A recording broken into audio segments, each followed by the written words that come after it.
Okay, I think everything is up and running. Let's go and jump inside the aeroplane in the peace and quiet, away from all the noise outside. And let's go and make sure head tracking is working before we go anywhere and do anything. Looks like it's working correctly. I'm just going through and doing all the checks that I usually do just to make sure that switches are configured correctly. So straight away I've spotted that my levers are not correct. There we go. So there's reverse, there's the climb detent, there's MCT. Yep, good. Awesome. So that's working. The flap lever appears to be working. Let's just try that again. And the spoilers lever is working good. And the ignition lever is up above, isn't it, in the A380? There we go. And okay, so we should be good to go. So today, let's go and open the tablet up. We are flying from Dallas to Denver. So if I import the flight plan, KDFW Dallas Fort Worth to KDEN Denver International. If we go and have a look on a map, you can see the basic route. So we've got the route on LittleNavMap here. It's a bit noisy down here. We've got SayIntentions running, which is providing an awful lot of aircraft moving around. We are parked down on the corner of the gates at Dallas Fort Worth. We're going to taxi out to runway 17 right, hopefully.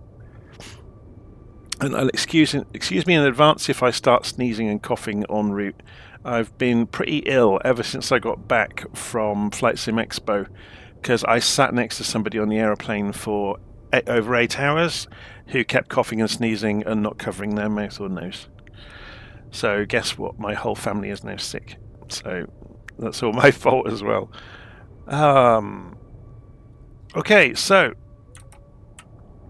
we've got the basic route there. We've also got it in Navigraph, so we can look at charts along the way. We'll go and pull up the airport chart because we will be needing it, and show our position on it. And there we are, because we'll need these letters for the taxi instructions in a few minutes. Okay, so somebody else landing right in front of us. So which direction are we pointing? We are pointing... Oh, we're pointing out towards the runway. Look, we can just see this guy just coming by right now. It's an American coming past. There's somebody else coming past. An envoy to our left. So if we look out left, yeah, that'll be him there, I'm guessing. It's a busy old airport, isn't it? Okay. Let's get the electricity on then, shall we?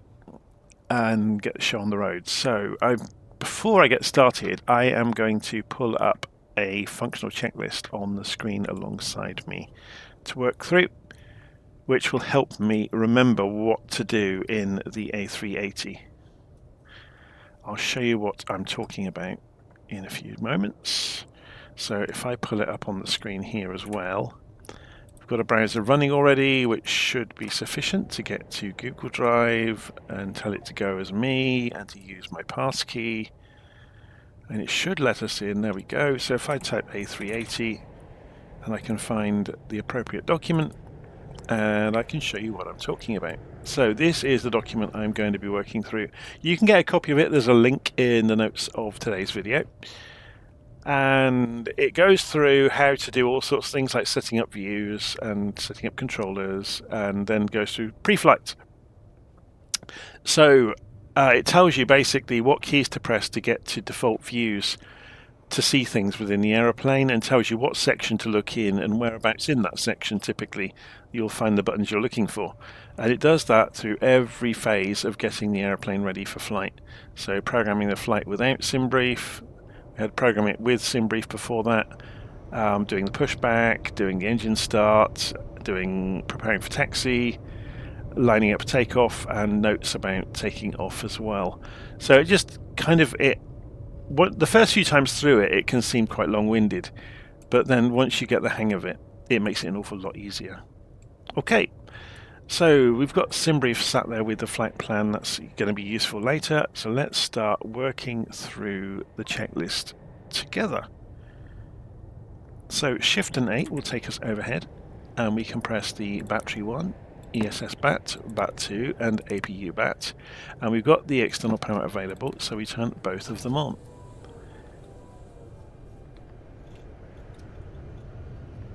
And the airplane's being remarkably quiet, isn't it? I'm going to turn it up a bit in my ears at least. Let me just check the volume levels for you to see. Yeah, it's remarkably quiet for you as well. Maybe it's just a very quiet aeroplane.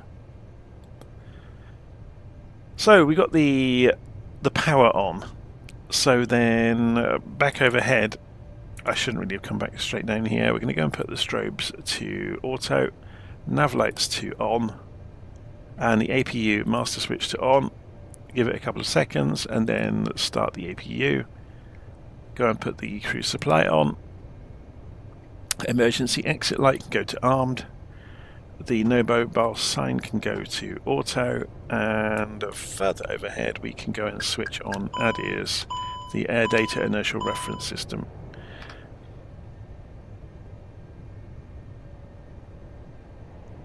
Okay, so then back down in the cockpit we can go and look at the brightness of all the screens. They look perfectly good to me. And then we can go, and I'm going to use Simbrief to make programming the flight plan easy for ourselves. So we've already seen that I pulled the flight plan into the tablet and we imported the Simbrief data. So then we can go to the ground page, which is over here, and we can go to the fuel tab and we can pull from Simbrief. So just say refuel the aeroplane with the amount of fuel we need. So notice we need hardly any fuel for this flight. It's quite amusing, isn't it? And then go to the payload section and we can pull the payload from Simbrief, and then we can, it's set to instant, so if we click the arrows it will fill the aeroplane up with baggage and people. So then we can jump over to the well, it's kind of like an MCDU. I don't think it's got exactly the same name in the big Airbuses, but anyway, I'm just trying to see if I can move the view slightly. It's not playing nicely with me. That's enough anyway. So first thing we're going to do is go to the init button. So we press init and then we can do a company flight plan request, and that will integrate with Simbrief and go and fetch our flight plan. So receive flight plan, insert. So there's the basics of our flight plan. Then we can actually go press the flight plan button and we can go look at it. So we can see there's our en route routing. So we want to go from KDFW, do a specific departure. So if we go and look at LittleNavMap, but Simbrief, and go and have a look, we're doing the Hudad 2 out of runway 17 right. So runway 17 right and the Hudad 2 departure.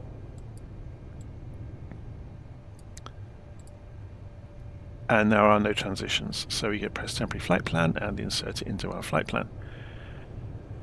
And as far as we're aware, when we come into Denver, we're doing the NIX 4 star into Denver 35 left. So we select Denver and we go for runway 35 left with the ILS 35 left,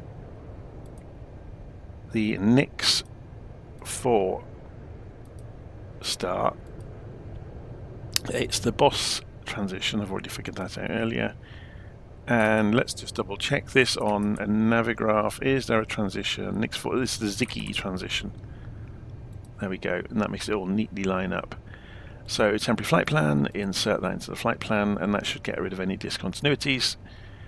And we can have a quick scroll through to look for them. You could do this as a, yeah, so KDEN there, that's the end of the flight plan. If we go back up slightly,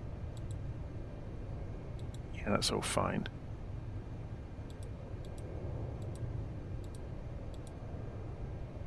Cool.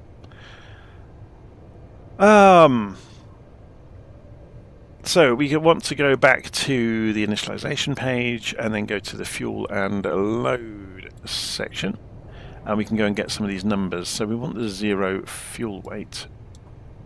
I'm going to do this from this view because it's easier to pan back and forth. So we want 0 fuel weight from here. So if we go back to payload, we were on the right page already. 0 fuel weight is there, 335.1. So we click in here and type in 335.1. And then we want the 0 fuel weight center of gravity, which is going to be over here, 35.1.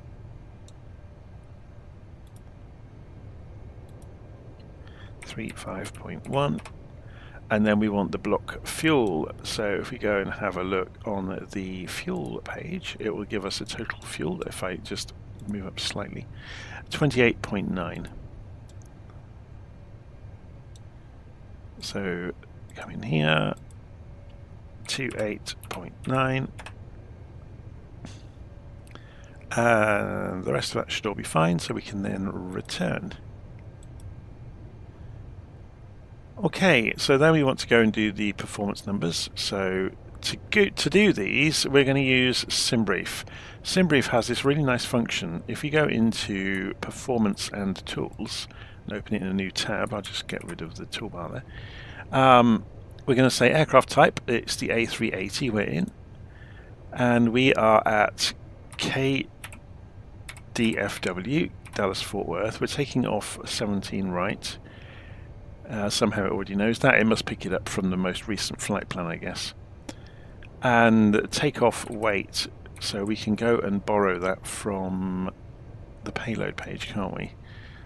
So 335 plus, it was about 30, wasn't it? So 365.1-ish. I'll just say 365. Doesn't have to be exact. We can populate the weather with the current weather and go for it, and it will calculate our v-speeds for us. So we get 142, 143, 148. So 142, 143 and 148. And then we're going to set the flaps appropriately, so that is using flaps 1, which is normal. I don't think this gives you a trim setting.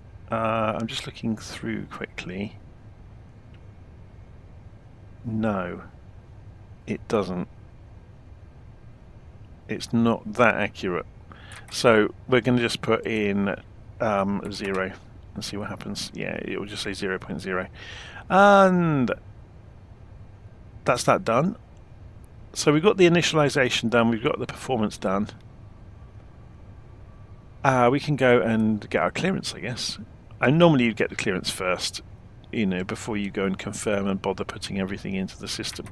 So let's go and pop over to SayIntentions, go to the clearance frequency. We're going to be virtual 073 today.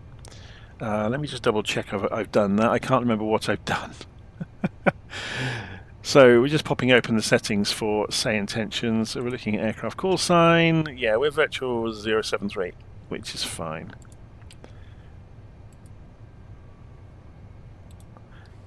Clearance virtual 073, requesting clearance to Denver as filed. Now I've got the realism turned down a bit, which means I can get away with not giving them information, which will be the weather status.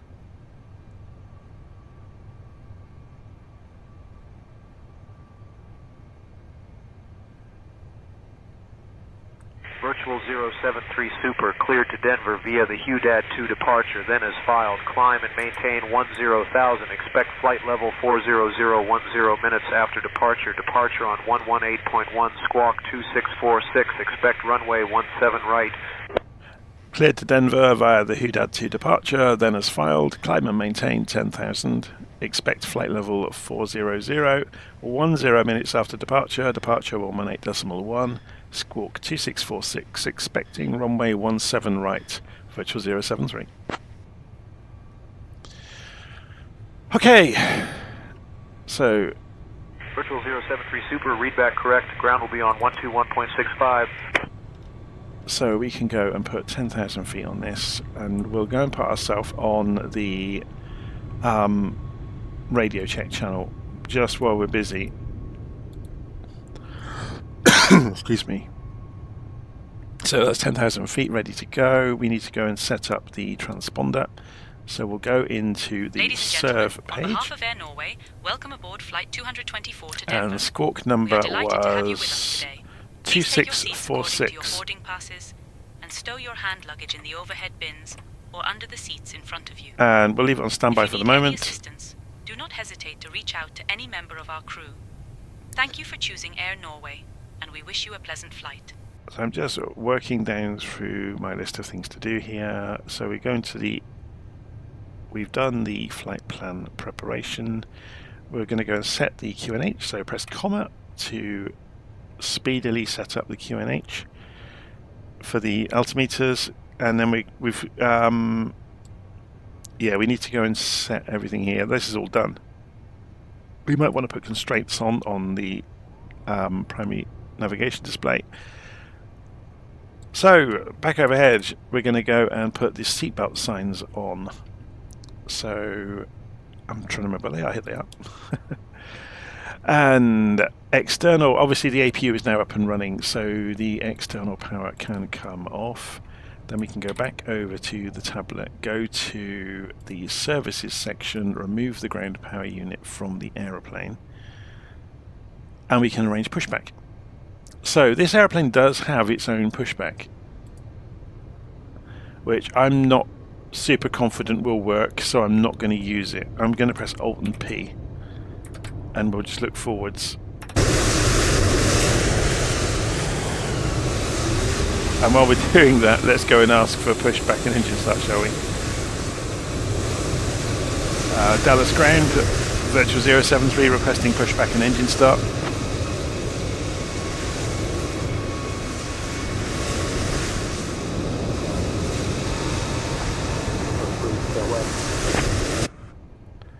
I think, yeah, push and start approved, tail west.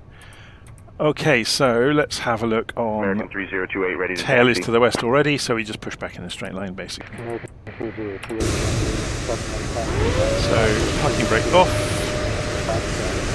and we're going backwards. Runway 17 right, taxi via spot 42, Kilo Yankee Lima, Echo Foxtrot American 3028. Now, in the real world, you'd start the engines at this point, but I want to keep an eye on the pushback. 28901, taxi to the ramp. American 28901, taxi departure via Echo 4, Echo Alpha, Kilo spot 43. And I'm going to stop the pushback there because I don't want to go too far. If we manage to get 2 trucks, we have a problem again.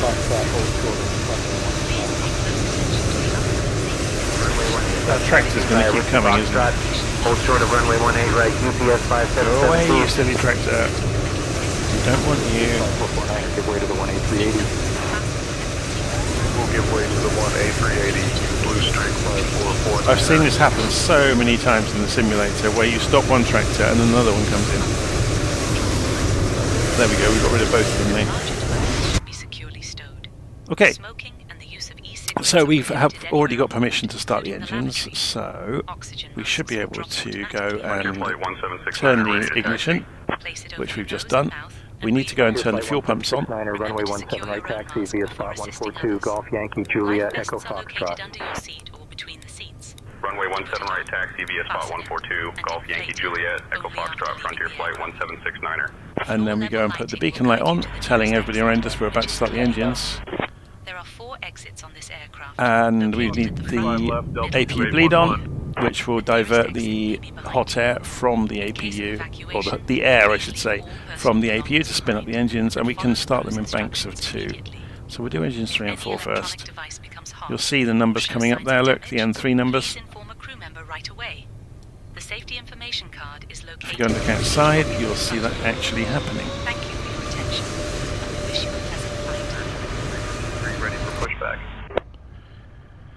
American 2353. Okay, so waiting until it says that they are available, and then we'll start the other 2 engines. American 2353.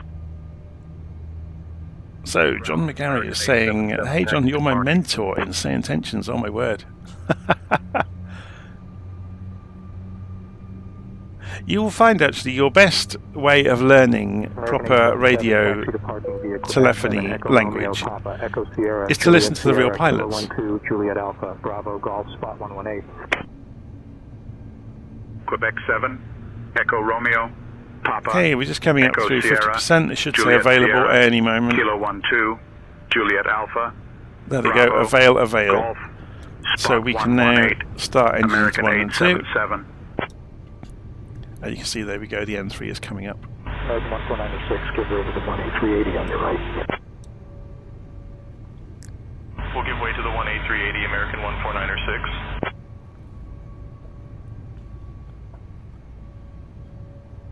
Okay, we're just waiting for the engines to come up. It's complaining about the transponder that is still on standby, so we'll go and put it on TA only. Oh, we have to put the mode onto auto, don't we? Yeah. So we'll leave it on standby for the moment until we're out on the runway. It's just complaining that the transponder wasn't on at all. So, looking at the ECAM screen, APU bleed is still on, ignition is still on, TCAS is on standby, seatbelts are on, parking brake is on. That's the only things we need to worry about at the moment. Ground, American 1219er, taxi to the ramp. American 1219er, taxi to parking via Echo 4, Echo Alpha, Kilo, Spot 43. Well, now we have the engines up and running, we'll have some hydraulic pressure now, so we can move flaps to takeoff position, we can arm the ground spoilers. We can also go and set the auto brake to armed.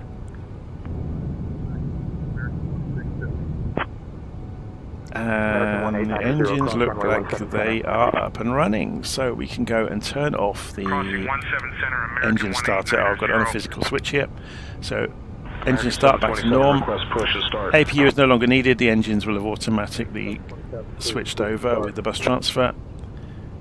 And we can go and put the logo light to auto, taxi light to on, and we're going to go and request taxi out to the runway. Let's have a look where we are. 3433 ready to taxi. Let's have a look. So we're here, we're going to do an immediate left turn by the look of it, but we need to get taxi instructions first. Let's do this from inside so we can actually hear what they say. Runway 18 left taxi via spot 103, Zulu, we're already Golf, tuned Whiskey into ground, aren't we? Foxtrot, Envoy 3433. It's 17 right, isn't it? Dallas ground, virtual 073, requesting taxi to runway 17 right.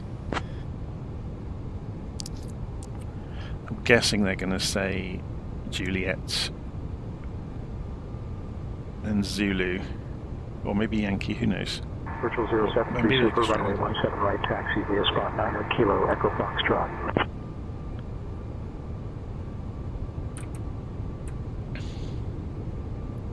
Taxi 17 right via spot 9 Kilo Echo Foxtrot, virtual 073.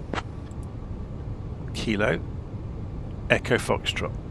So the middle route over there. So we come through here from spot 9, which is where we are. So let's go and put head tracking on so we can see what we're doing. Parking brake off, and we're gently rolling already, so let's swing the nose round. Mike 4 Mike, Echo Sierra, Juliet Sierra, Kilo, Spot 22, American 1883. Gently does it.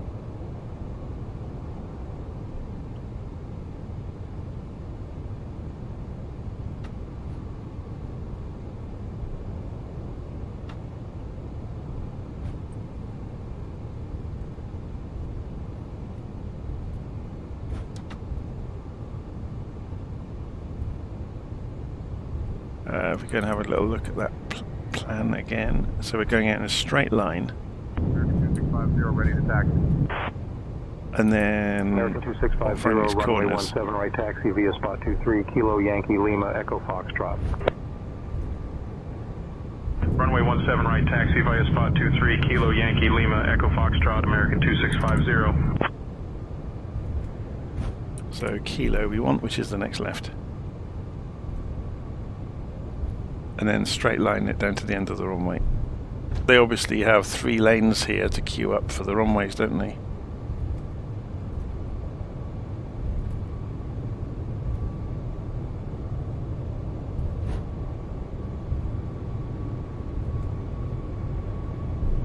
And this is Kilo, I think. And then Echo, we just turn like the final right turn to line up for the runway.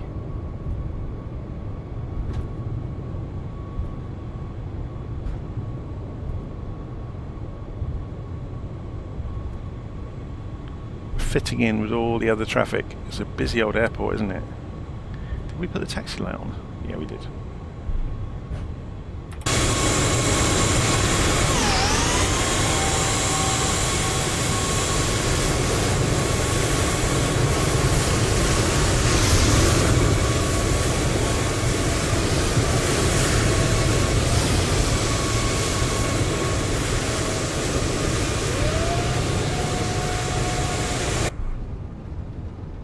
Much quieter inside, isn't it? So there's Echo Golf. Echo Foxtrot is the next one, which is the one we want. Runway 35 left. Cross runway 35 left, American 259 or 8. Virtual 073 Super, contact tower on 127.5.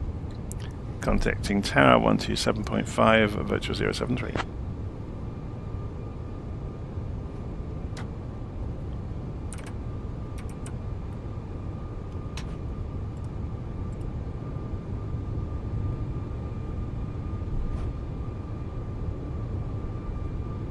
Tower, virtual 073, holding short, runway 17 right behind traffic.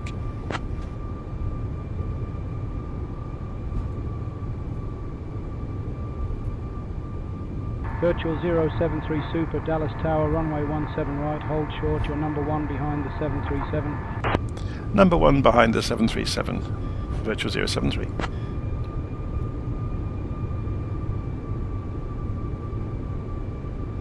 We tower over the top of that 7.3, don't we?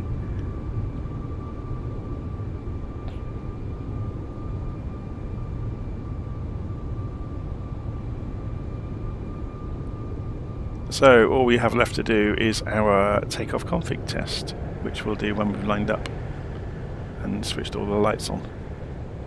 American 1883, hold short of runway 35 left. 35L, holding short, American 1883. Virtual 073 Super, runway 17 right, line up and wait.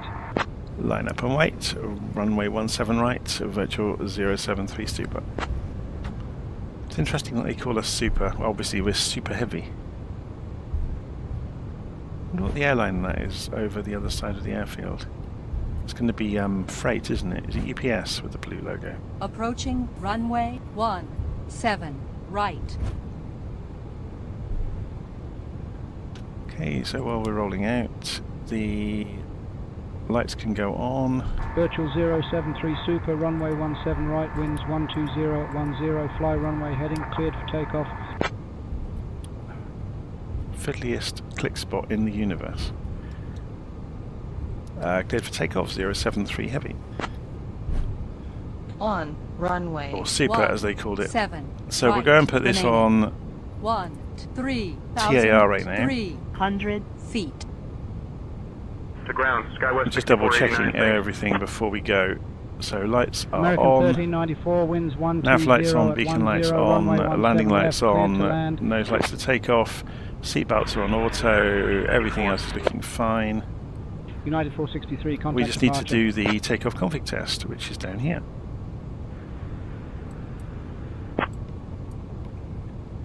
And it's green. Okay. Full throttle. So, watching the indicated airspeed ribbon.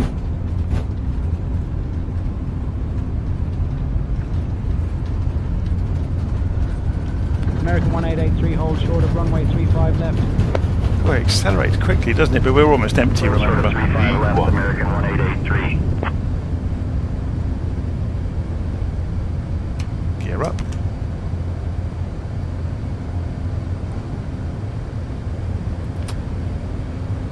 Autopilot on, and the Airbus does its thing. Look how steeply it climbs out.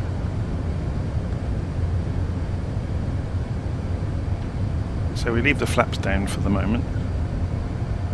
until the nose comes back down. It will do a lesser climb. Virtual 073 Super, contact Lone Star departure on 118.1.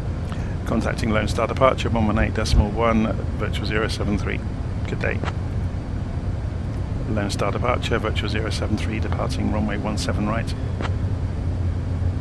Virtual 073 Super, Lone Star departure, radar contact, climb and maintain 10,000, turn right heading 200, direct V park when able, then on course. Climbing 100,000 and direct B park, virtual 073 Super. 10,000, wasn't it? Not 100,000. We all make mistakes. Okay, flaps up. Managed speed, managed heading, managed altitude, and climb. The throttles can come back to climb now.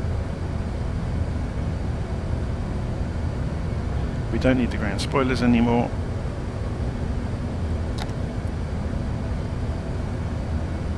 We don't need the nose lights anymore. Landing lights down to 10,000 feet. We're off to the races.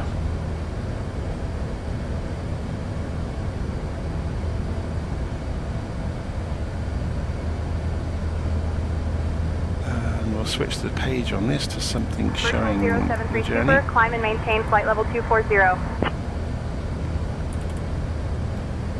Climb and maintain flight level 240, virtual 073 heavy.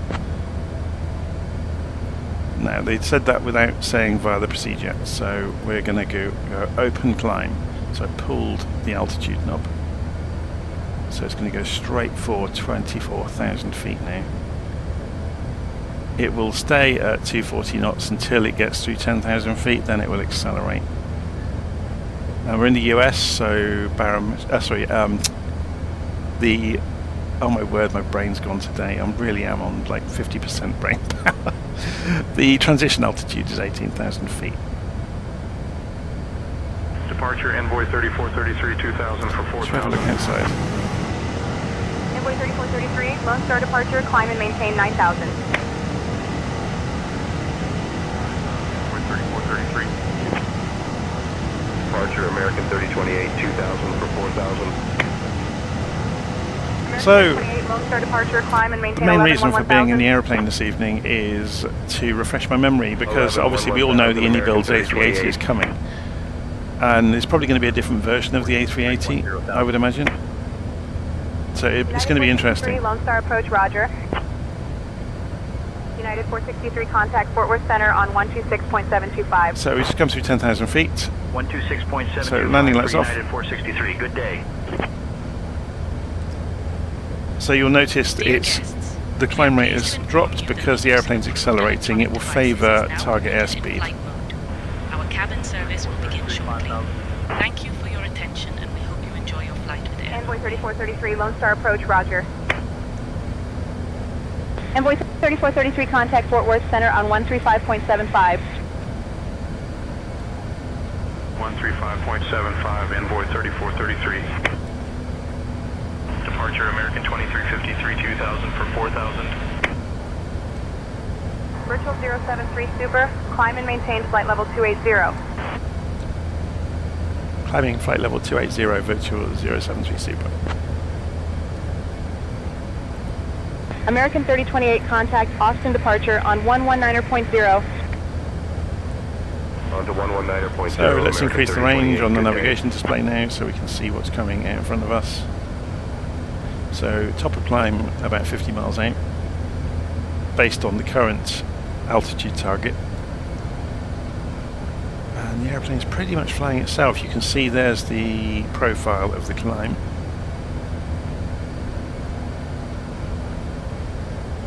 But obviously it will go on beyond that. We'll get higher clearances the further we get on down the road. We have an issue Lone Star going departure, climb and maintain 11, 11000. Out of 2000 for 11, 11000. APU bleed fault. Did I not turn the APU? No, I didn't turn the APU bleed off. That's my own fault. Departure American That is my own fault for leaving the script halfway through. 727, Lone Star departure, climb and maintain 10,000. So it just goes to show these airplanes watch you so carefully.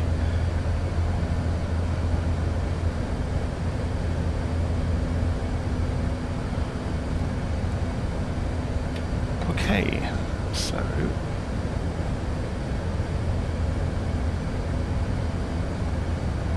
American 2353, contact Austin departure on 119.0. So John McGarry is saying, your traffic at the airport seems much better than what I'm getting with SayIntentions. Is there something missing? So, let's go and have a look. If you look in the settings of SayIntention, Southwest 1161, Lone Star or approach, SayIntentions, and you go into traffic injection, there are levels you can choose. And because 73 Super, climb and maintain flight level 340. I've got an expansion, was that for me? 340. Climbing flight level 340, virtual 073. Southwest 1161, contact Springfield departure on 121.1. So, yes, within SayIntentions, if you go into the settings, within traffic injection, you can turn this up and down. And you can also configure the amount of radio chatter you hear. It's very, very good. 1769, Lone Star departure, climb and maintain 12-1-2000. Up to 12-1-2000, Frontier Flight 1769. Lone Star approach, volunteer. Okay, we've gone through 18,000 feet, so the QNH Virtual is... Super, contact Fort Worth Center on 120.35. And do we have to do it both sides? There we go. Yep, so we've set that to standard. Contacting Fort Worth Center, 120.35, virtual 073, heavy, good day. Fort Worth Center, virtual 073, super with you, climbing flight level 340.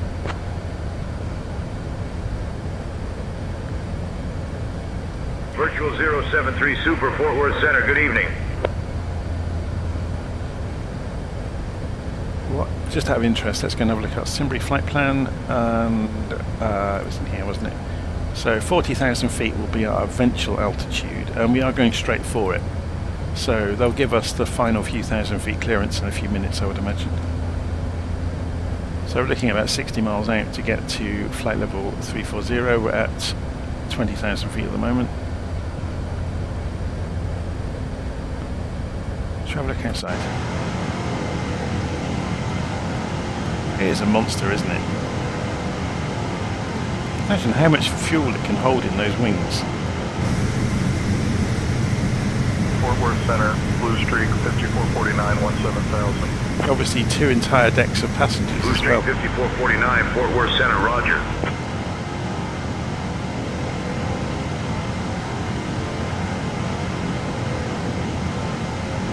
Virtual 073 super, climb and maintain flight level 400. There we go. Climbing flight level 400, virtual 073 super.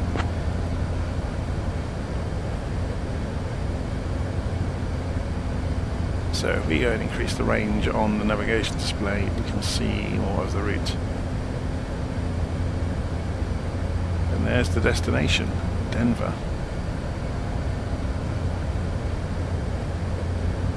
So once we get up to cruise, we'll be up there for a while. We can see on the flight plan page some estimated times. So at the moment, it's, if we look on the clock in the cabin, 22:35. So we're just going through PG LET, which is just underneath us down here. We'll be looking to get into Denver at 23:48. So in about an hour and 10 minutes time.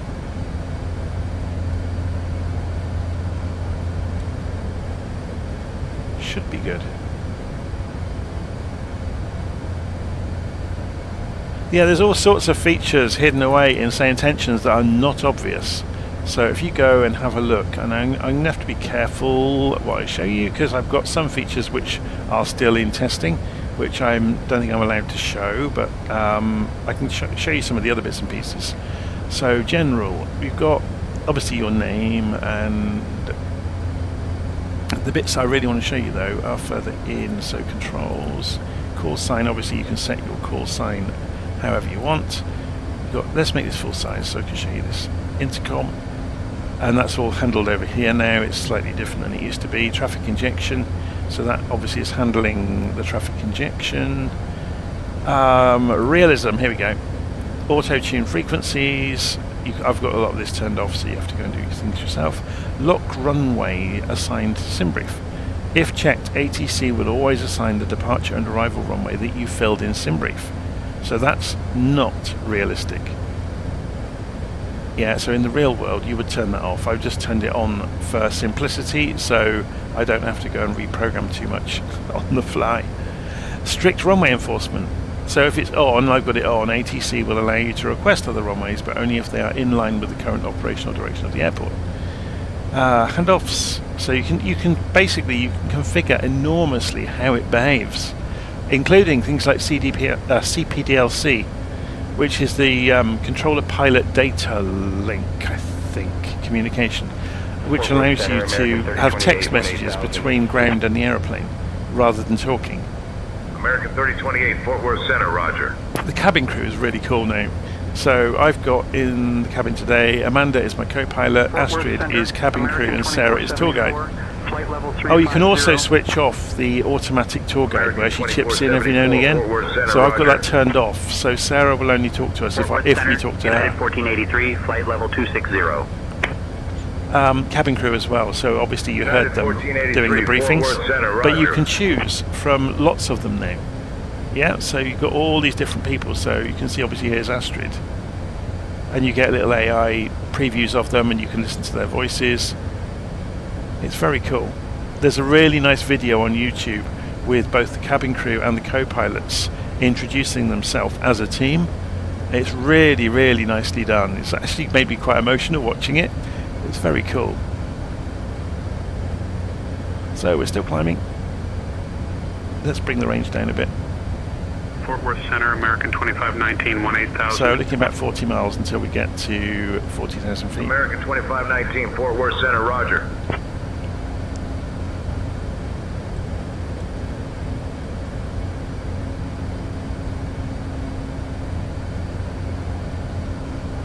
So do I think the FlyByWire A380 will arrive on the Xbox? I really don't know. I think that's a licensing issue more than a technical issue. The fly-by-wire aircraft used to be in the marketplace in 2020, or they were for a time, but then I think because of the restrictive licensing requirements of the marketplace, you couldn't, or it was difficult to have the fly-by-wire aircraft in there, so I think it eventually was removed. And it's to do with obviously making a free as in beer aeroplane. If you're not aware of how open source software is licensed, one of the main tenets of open source, and I'm not sure, I haven't looked at the licensing of the fly-by-wire aircraft. I don't know exactly which license they're using, but generally with open source projects it tends to be that if you are making it available, then hang on a second. Fort Worth Center, American 3028, oh yeah, flight level 270. I did say I was poorly, didn't I? American 3028, Fort Worth Center, roger. With open source projects, if you make them available, then the person giving them away has to do so as well, and it makes it complicated with the licensing, you having multiple licenses flying around.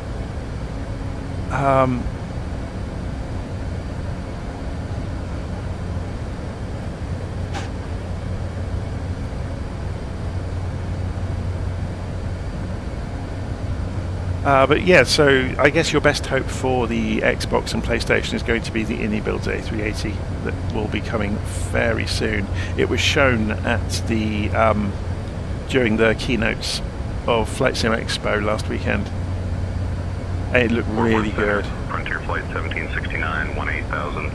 The airplane I'm really looking forward to in the simulator, 1769, Fort Worth Center, roger. that was shown at the end of the Microsoft presentation, was the Boeing 707 has been rebuilt by Inibuilds, and it looks amazing. Southwest 1193, flight level 370.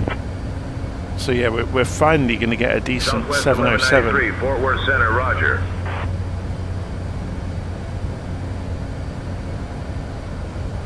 So yeah, there's a comment there saying it's a shame you can't get the freeware on the Xbox. the big problem they've had, well, I'm not sure they would ever talk about this.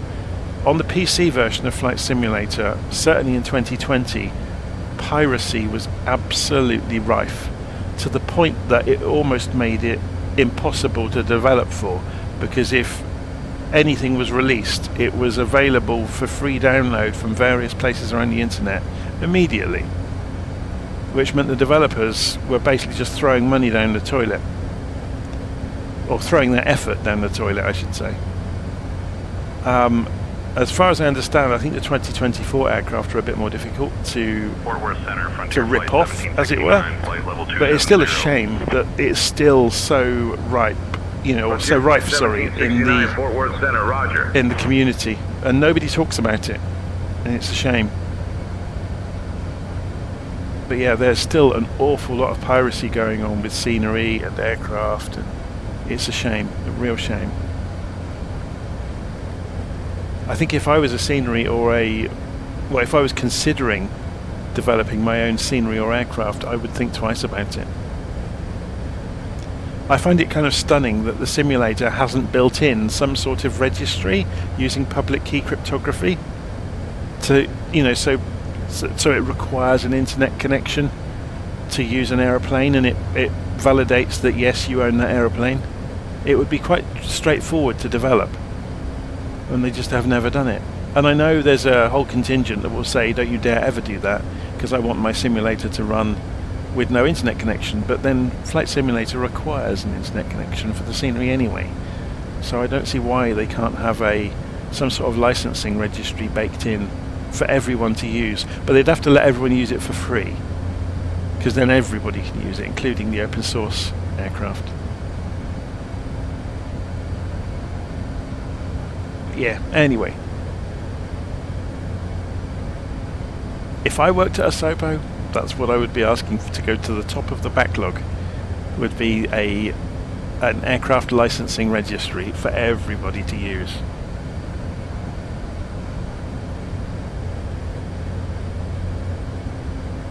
So JJ Stevens is saying, is this still a stutterfest? No, it's absolutely beautifully smooth.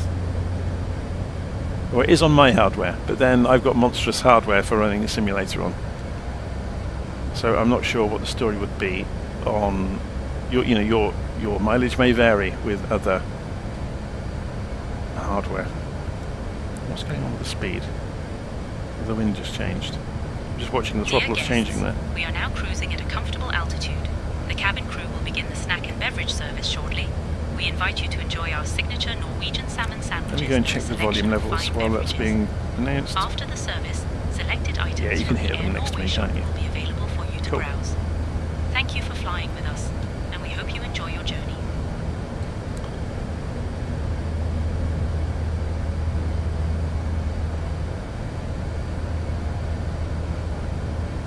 But yeah, this is the development version as of today. I downloaded the latest 4K development version. I haven't bothered with the 8K version. I can't see the point, to be honest. Fort Worth Center, Southwest 834, flight level 370.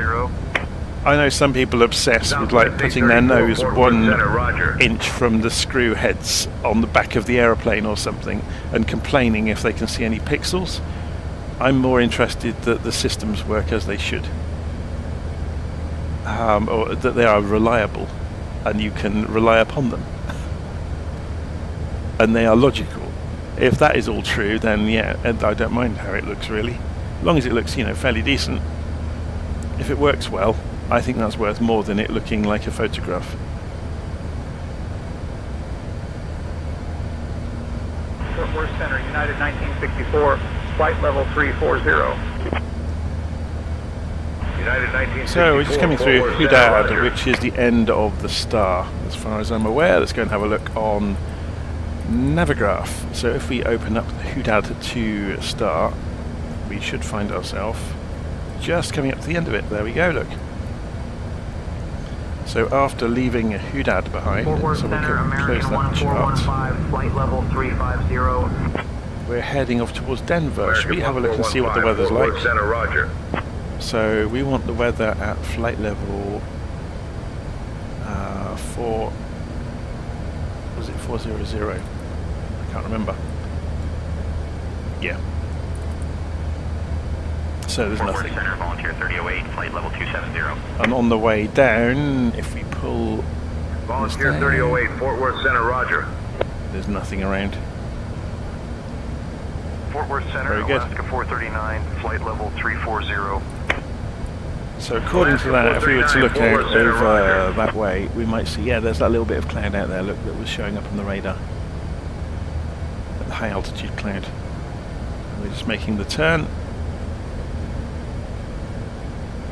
towards the next waypoint, which is quite a long way out. Easy, followed by Ziggy. So are we following an airway here? No, we're not. Look, we're going across the airways. Interesting. Fort Worth Center, Blue Streak 5610, flight level 260. Blue Streak 5610, Fort Worth Center, roger.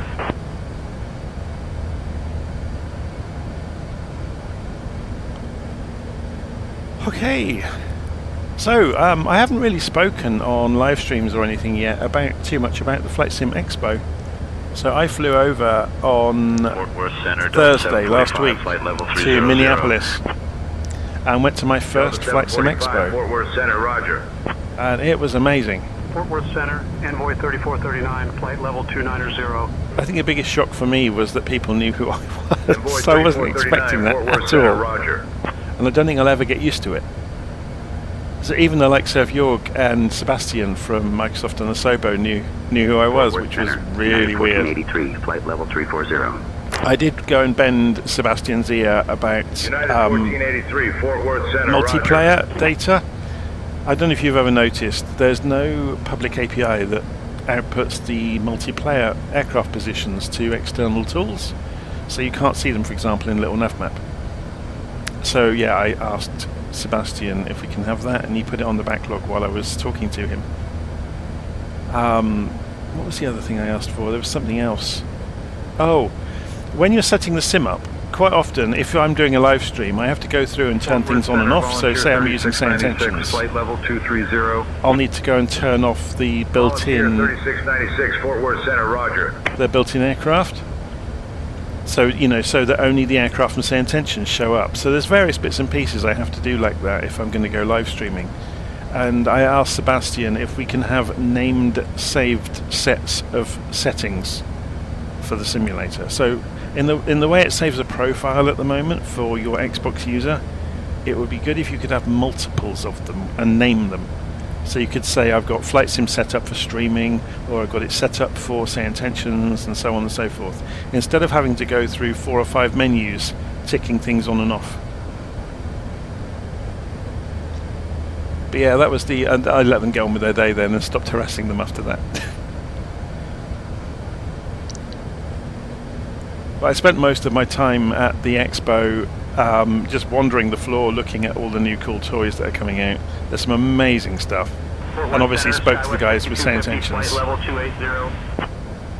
So said hello to Brian, bumped into Two-Tone Murphy, bumped into Mark that does SimHanger. Yeah, it was such good fun. And Howard Forder that does the Forder Learn to Fly YouTube channel, and Twitch, sorry.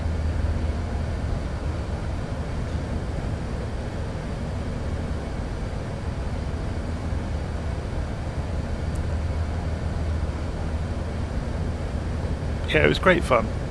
Good to meet up with people in the community as well. But yeah, like I said, the one thing I wasn't expecting at all was that I would be recognised, and I was, and it was really weird. There's an airplane going past the opposite direction. 558, Fort Worth Center, roger.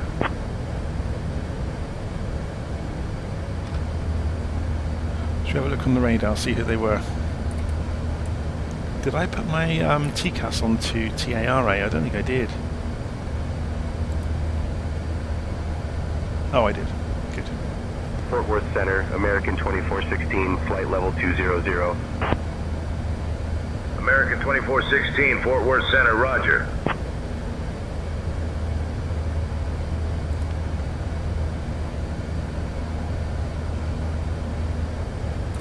Let's have a look on the map, see what else is nearby in the airspace around us. So nothing directly in front of us right now. But there's, well, they're 10,000 feet below us, so they may not show up. Virtual 073 Super, contact Fort Worth Center on 124.525. Contacting Fort Worth Center, 124.525, Virtual 073 Super. Fort Worth Center, Virtual 073 Super with you, flight level 400.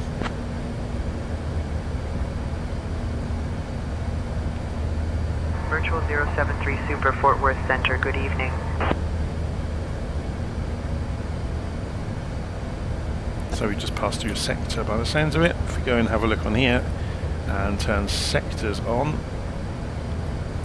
that's interesting. Why have they just passed us over? There's another sector here, and then another one when we come into, so this one would be Albuquerque.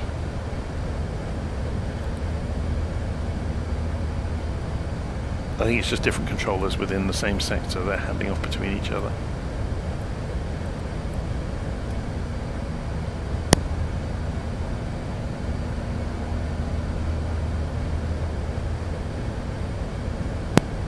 I have to keep switching the microphone off to sneeze.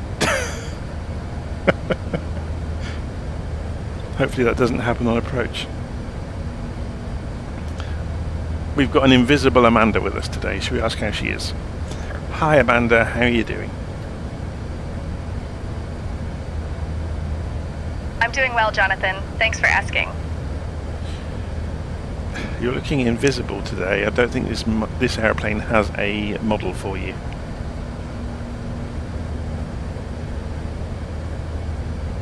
Not clear what you said. Say again. I can't actually see you. The A380 doesn't appear to have a model for the co-pilot.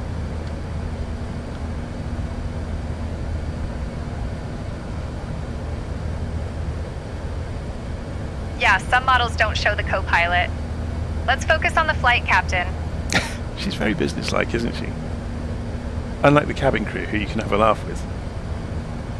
Hi cabin crew, can we get some coffee please?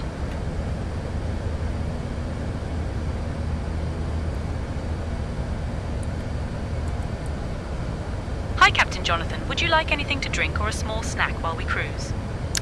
What are the options? Understood, Captain. We'll bring coffee to the flight deck now. Fort Worth Center, American 1772, We have coffee, tea, flight and a level selection of snacks 350. available for you, Captain. American 1772, Fort Worth Center, roger. Have we got any chocolate bars? 3981, flight level 330. Invoice Understood, 3981, Captain. Fort I will Worth check Center, on the roger. availability of chocolate bars and report back shortly. Fort Worth Center, SkyWest 3669, flight level 330.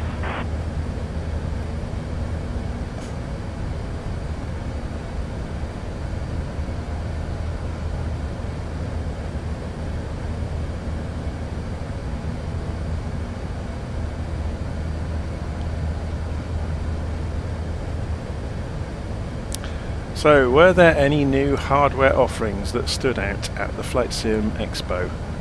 Lots and lots and lots. So, Damavel, have you seen my blog? I'll post a link to it. I posted photographs of and a video walking around the show floor. It's ridiculous. Some of the hardware was crazy. So, https://johnbeckett.substack.com.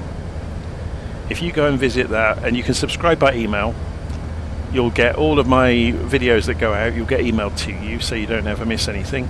But more importantly, I'll pull it up now so I can show you. So while we're flying along, we've got a few minutes until we're at top of descent for Denver. So if I go to johnbeckett.substack, so here's my blog, which normally looks, yeah, if you make it wider, then it shows you more, obviously. If you scroll down, we've got the walking the show floor video, but I've also got just a collection of photographs. So there's the SayIntentions team, for example, with myself and Murph and Howard Forder. And there's Jorg and, I'm going to forget his name, no, I'm going to have to zoom in. I think it's Winfried, isn't it? The CEO of Aerosoft. Captain, I checked, and we do have chocolate bars available. I'll bring some along with the coffee shortly.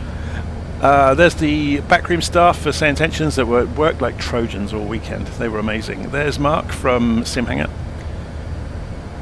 But yeah, looking at hardware, look at some of this kit. This is wind control. Well, they had set up a full cockpit with all their bits and pieces on a frame, so you could use that. There was all sorts of GA cockpits as well, so you could see there were many companies making various sets of hardware for different sorts of cockpits. As you can see, there's more Airbus bits here, so sort of desktop-sized ones instead of full-sized ones. Fort Worth Center, American 1415. More GA cockpits of various shapes and sizes, where all the bits work. 1415, Fort Worth Center, Roger. It's very cool. And obviously, yeah, you can see there's a nice flight yoke, probably one with force feedback, I guess. And there's one with a honeycomb underneath it. Fort Worth Center, Southwest 15. And there was all sorts of. This was a full motion chair where, yeah, Doff Reality make motion sensors and hydraulics and stuff. It was pretty. I think it's electrical actually, not hydraulic. But again, more cockpits and more panels for creating your own cockpits. So yeah, you can see that's a Boeing one, isn't it? And then you get the high end of the market, which none of us can afford, where you can buy an entire cockpit. And they had both, I think these are both Airbuses, different models of Airbus next to each other from Skolaki. But they were amazing. They were behind ribbons, so you couldn't really get to them.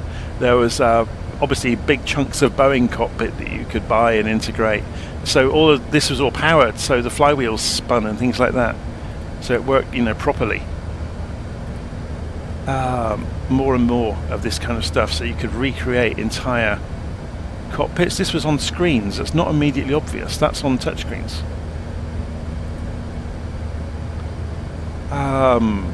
That's another look at those cockpits from Skolaki that were next to each other. They're full size, and they had real flight crew to demonstrate them, to sit next to people and walk you through using them.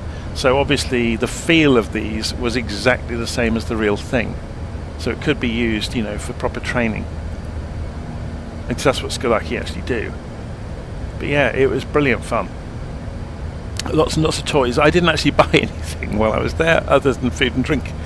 There was loads of stuff to do with sound as well. This company was really interesting, the things they were doing to improve the sound within the simulator.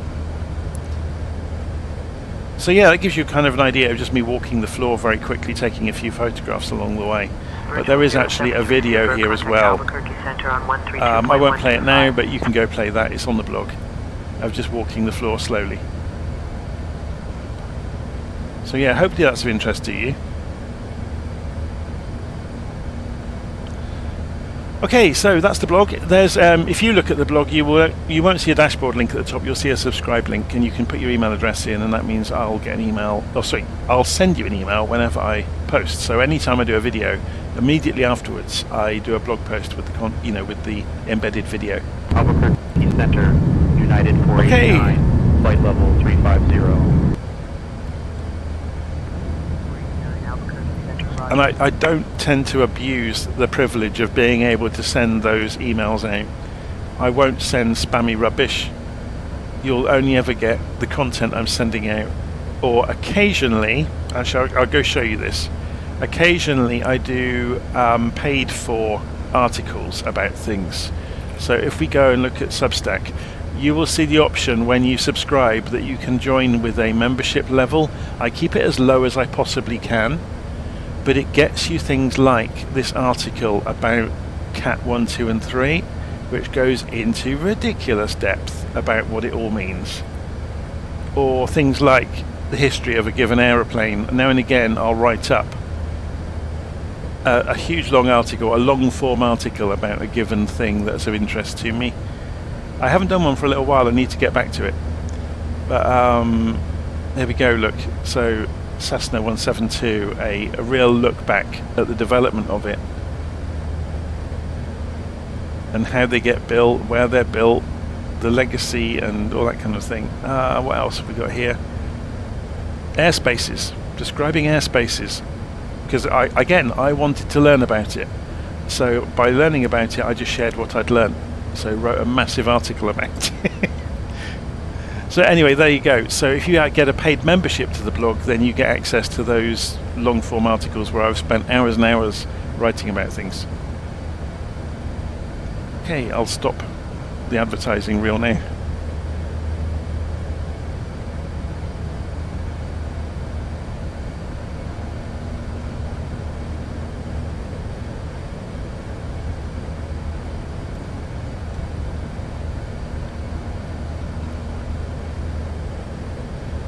Yeah, I think by far the best part of going to Flight Sim Expo for me was people walking up to me and saying, "Oh my word, you're Jonathan Beckett," and me turning around saying, "Yes, I am." But because I don't come at it from a commercial perspective like most people, I mean, I'm not a marketing person. I freely admit on the videos quite often I'm terrible at marketing, and I should probably take more advantage of the opportunity I have to sell things, but I don't like selling things. I'd rather people I'd rather give things away, or or let's just cost things at the minimum amount I can. I'm very much this school of thought. I'd rather sell 1,000 of something at a very small price than 10 of something at a very high price. And it was my other half's idea actually, was selling the procedures, because I was writing them up myself. And initially I gave them away, but then she turned around and said, you're spending all these hours writing this, you really ought to charge something for them. So that's how that all started.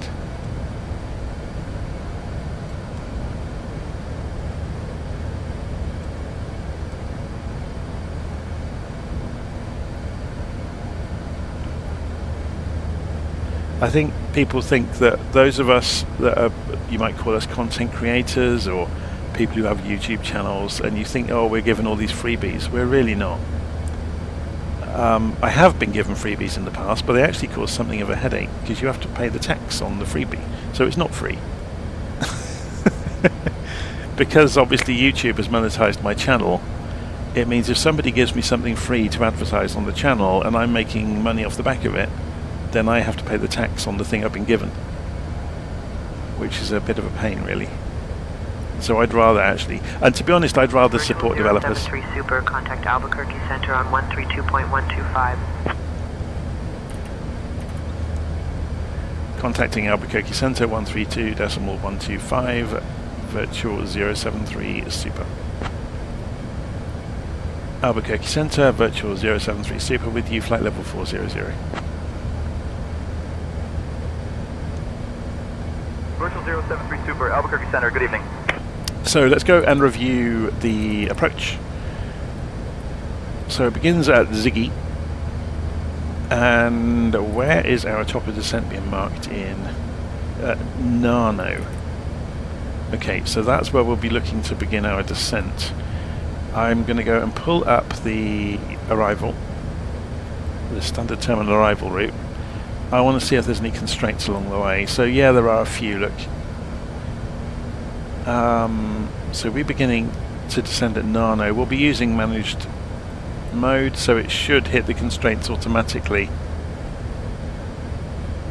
So we've got an altitude and a speed constraint at Nix, and then at Hager, down to 230 knots at Baston. Center, Envoy 3433, flight level 260. 210 knots, 12,000 feet at Boss. Envoy 3433, Albuquerque Now Center, it's going to be Roger. worth having a look at Denver because the airport elevation, yeah, is 5,500 feet nearly.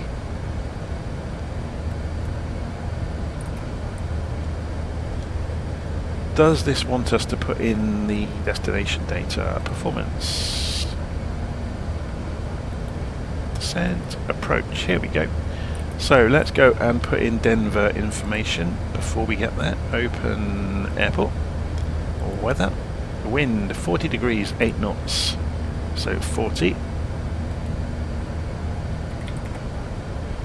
And 8.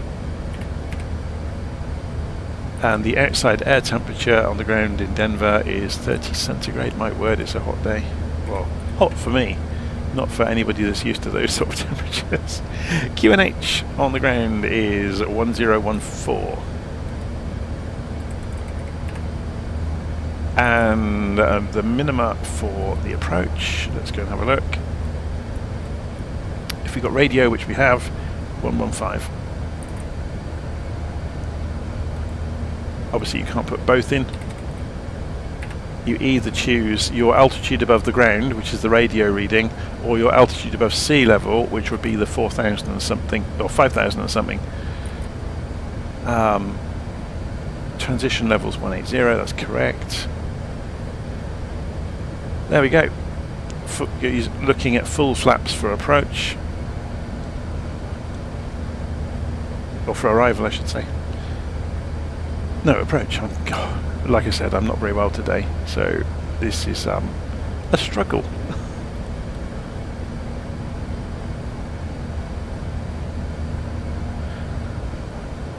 So I'm just reading the live stream comments. Somebody's saying they flew into Kaidan a few days ago, so Denver.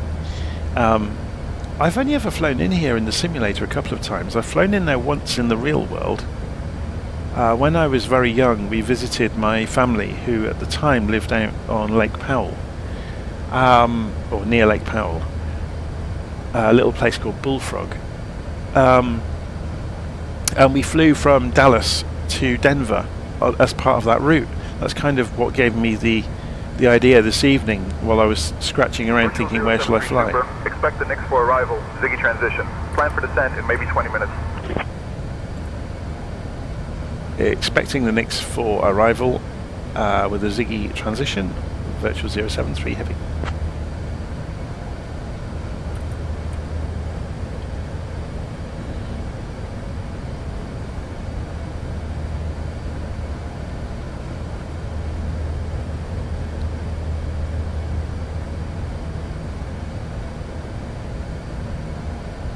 So if we really wanted to, we could get Amanda to do the radios during approach, but I quite like doing everything myself. Don't know what's been done. So yeah, Denver's an enormous airport, isn't it? If you go and have a look at it on the charts. If you come down here, yeah, it isn't immediately obvious how big it is looking at that chart. But when you actually see it, I mean, there's the terminal buildings, and you're talking about a mile out to the end of some of the runways. 2060, flight level 3990. It's madness, it really is. Southwest 2060, Albuquerque Center, roger.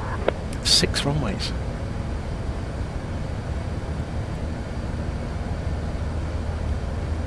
That's a more detailed view of the concourses, obviously. It's a massive airport.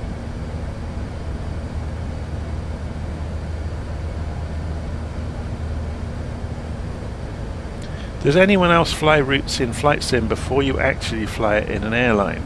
I did it when I went over to St. Paul for Flight Sim Expo, just for a bit of fun. I went and got, there was a discount because I joined the Flight Sim Association, I think it's called, Flight Simulation Association, and they gave me a discount on buying the St. Paul airfield. So I went and bought it, and then I thought, oh, I may as well go and do the flight. So I did a transatlantic flight over to St. Paul, Minneapolis, from Heathrow in an A330, which was the aeroplane I travelled in, a Delta Airlines A330. It was good fun. I've very, very rarely done that sort of thing in the sim, because I always think it's tremendously boring for somebody to sit and watch an aeroplane trundling across the sky for hours on end. I mean, it's boring enough when you're sat inside them, isn't it?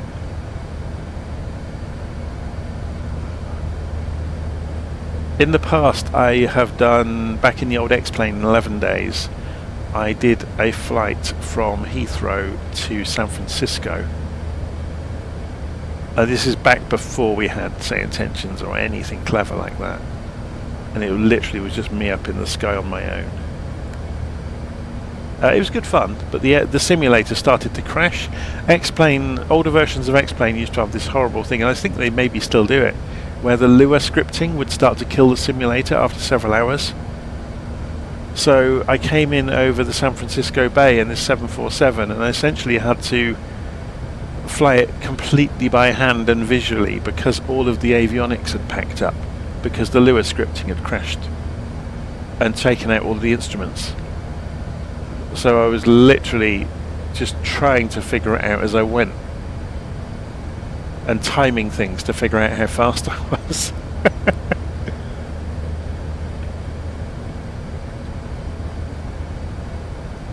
But yeah, but in a way that kind of made it more exciting, even though it was the simulator was going wrong and some people would be furious with that.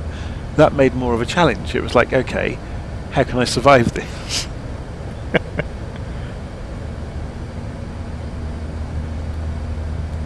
Okay, we can see the route in there. We start descending at Nano, so let's go and reduce the range on the navigation display slightly, so about 100 miles to top of descent now, not too long. Right, I'm going to have a sip of coffee before we get to top of descent. I don't think there's any cloud out there. There's no point putting away the radar on, is there? It's all behind us now. Should we have a look from outside?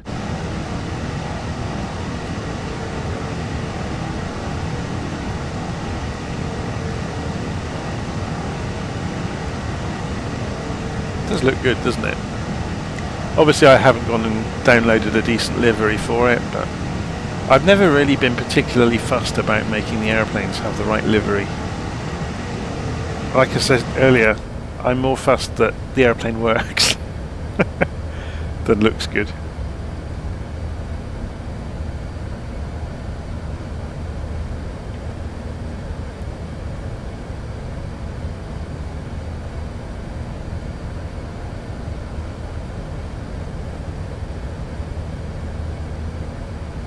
Just reading the comments on the live stream about the way the real pilots behave, and obviously once you've got experience in the sim you become more aware of it, don't you, of what they're up to.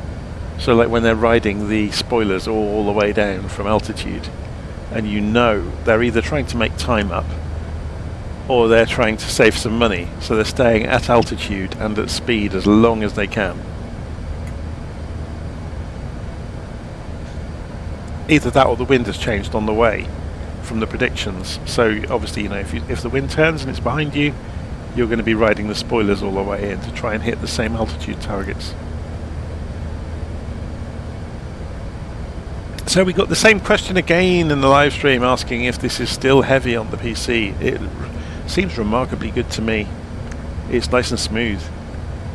I mean, okay, I'm at altitude, so there's nothing for the sim to be doing, but it's lovely and smooth. You can see. And quite often YouTube will broadcast this and drop its own frames, so OBS will drop frames. I have got another PC under the desk, so I could split out the HDMI and have a second machine doing the YouTube encoding. I don't know if it's worth it. But yeah, I'm always aware whenever I watch anything back that I've done, which I don't always do, but when I do watch it back, the frame rate is never as good in the streamed version as it was in reality. And the quality is never as good either. In reality, it's much sharper and much cleaner on my screen than the recorded version, even though I've turned everything up.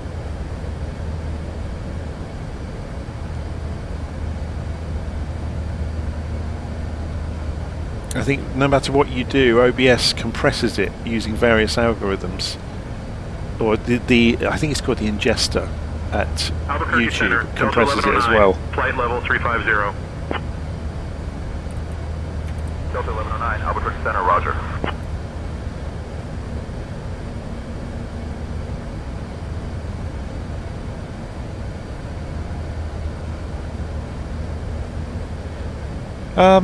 So we got the comment there in the live stream about using the A380 for long hauls. Yeah, but you don't have to. You don't have to make it make commercial sense. It's in the simulator. I've flown the A380 on hour-long flights before. You know, just enough to get up to altitude and back down again. It is great fun to fly though. It's slightly, it's a bit of a bigger lump than the A320. It's probably about 4 times the size, isn't it? Well, you can figure an outlook. If we go and look in the weights, will it let us see this now? Citation 1 X-ray Zulu, flight level 290. So yeah, 0 fuel weight, 335 tons. Citation 1 X-ray Zulu, Albuquerque Center, roger. And then we can carry enormous amounts of weight on top of that. It is mad. So there's our fuel weight. Look, we've got hardly any fuel on board because we're only doing a couple of hour flight.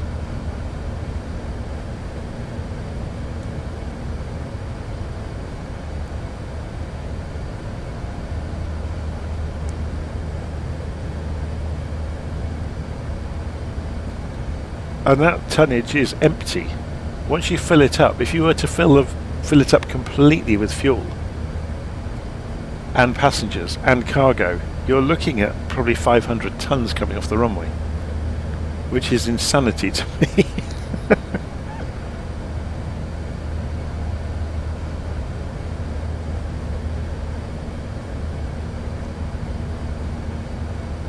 It's funny, I've had one of my daughters ages ago said, well, how is it those aeroplanes fly if they're that heavy? And I just said the same thing to her about if you hold your hand out of the car window, what do you feel? So imagine then, make your hand the size of 2 or 3 houses. Imagine how much force is on your hand. So I said, that's what's going on with those big aeroplanes. Look at the size of their wings.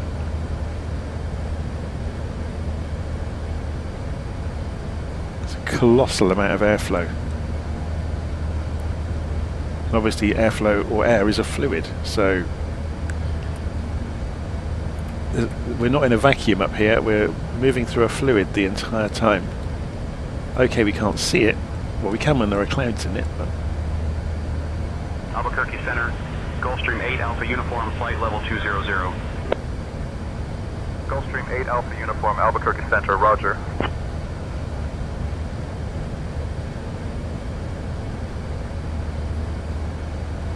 Albuquerque Center, United 1346, flight level 340. So 80 miles to go until top of descent. Getting there slowly.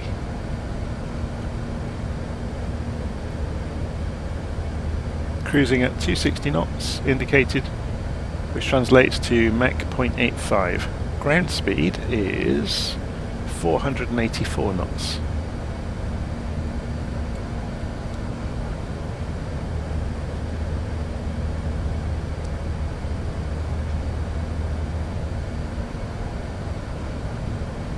So even though it seems like we're not going that fast on the indicated airspeed, obviously the air is quite thin up here. So the true or the ground speed, our speed across the ground, once you factor in the wind, is over 480 knots, which is pretty quick, isn't it? It's probably 500 miles an hour.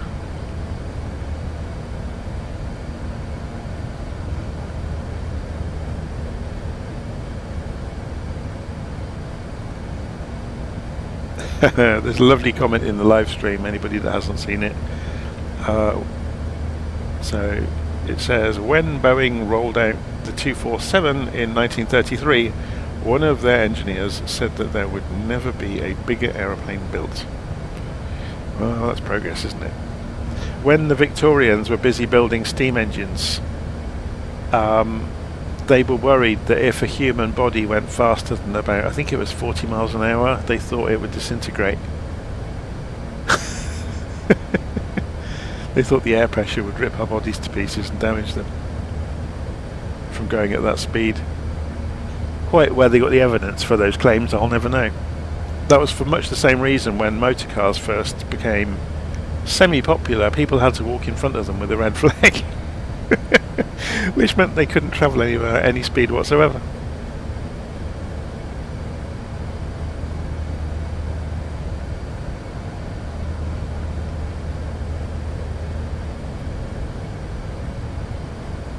So I have been thinking about extending the channel to do more than just aeroplanes over time.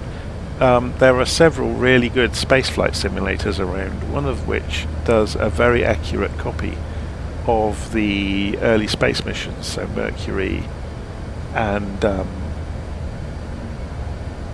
the early Apollo missions, obviously. So yeah, I did wonder about digging into that.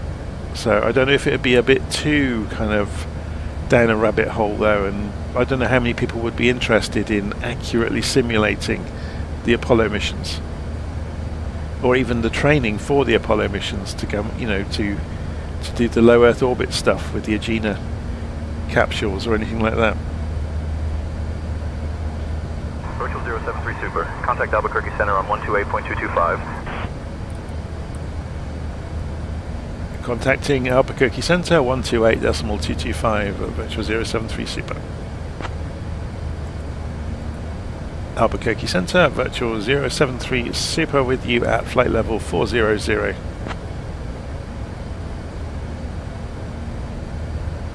Now, there's an aeroplane in front of us, look. Super, Albuquerque Center, good evening. It's 2,500 feet below us. Should we go and have a look? There he is.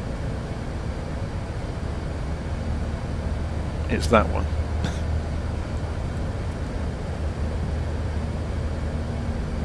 Let me turn the sectors off.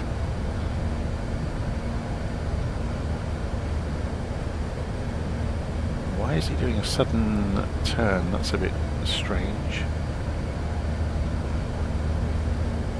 Suddenly did a very, very steep turn.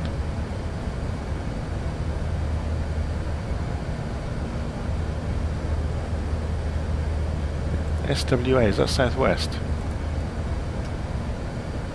SWA 1962.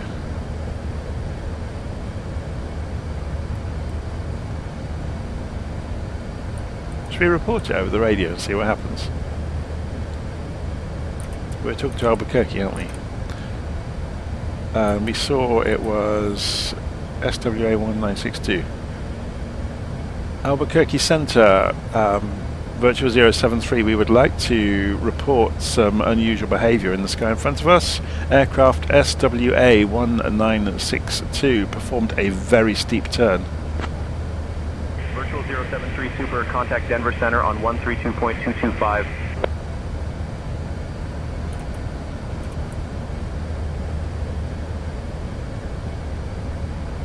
Virtual 073 Super, no reported traffic in your vicinity. Advise position and altitude for further assistance.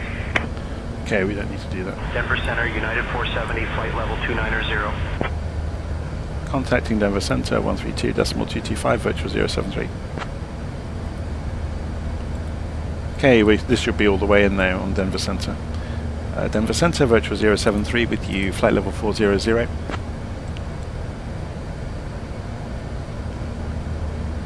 Virtual 073 Super, Denver Center, good evening. So we need to start getting ready for descent. We can just, because we're going to use the constraints anyway, unless they tell us different, we can just go for 5,000 feet, which will be ground level, and let the aircraft handle coming down at the appropriate rate, and then obviously we can change it later on. Maybe we go for 10,000 to give ourselves some leeway. So it's saying destination EFOB. Yeah, we've already done that. Clear that. Well, all that's just worrying about is that we haven't got as much fuel as we planned for.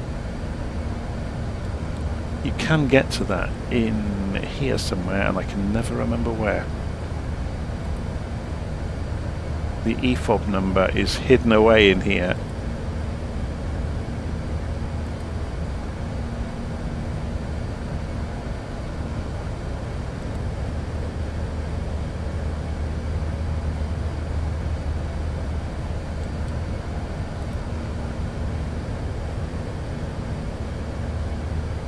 I'm not going to dig around too much for it, but you can find it and go and change it. There's our cost index. We'll leave it on the flight plan page. Obviously once we begin descent we'll start to make ground up on the fuel because we'll be gliding.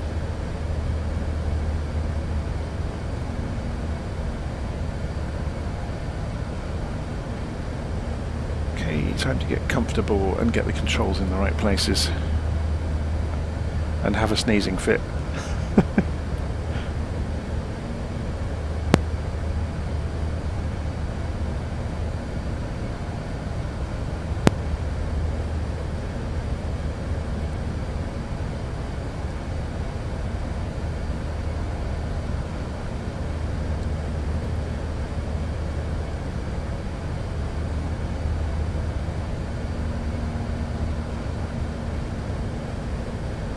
So at 20 miles away from planned top of descent, we could start the descent immediately. So we give ourselves some time. We are talking at the moment to Denver Center. Denver Center, Virtual 073 requesting beginning of descent into Denver.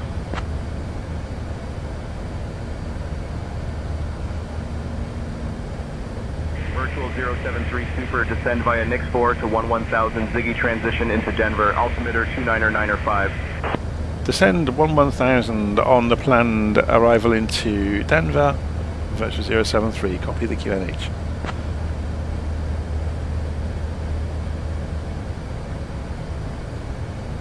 So, if we want to do this the aeroplane's way, we just push that towards the aeroplane and it goes to descent mode. And you'll see it starts to descend. Oh dear, excuse me. And so we'll start to fall below the profile, the descent profile, because we're going early, but it will only descend at 1,000 feet a minute. Ladies and gentlemen, we have left our cruising altitude and have started our approach to Denver. We can clear Please this warning, by the way. Stow your If you just tables, press clear, fasten your seatbelts, it will go and away. note that the use of the lavatories is Oh, I thought it would. Thank you for your cooperation. So engines are winding. Oh, they're actually staying at about 50%. That's interesting. Oh, it's because we're only doing 1,000 feet a minute, isn't it? When the profile catches up with us, which it will at some point, the aeroplane will start to glide and it will pull the engines all the way back to idle. So you can see, look here, if you look very carefully at this, we've gone early, but not as steep as the descent profile. We've got crosswinds today, by the look of it, so hopefully we won't have to play any games with the spoilers on the way in, but we'll be ready to do so if we have to.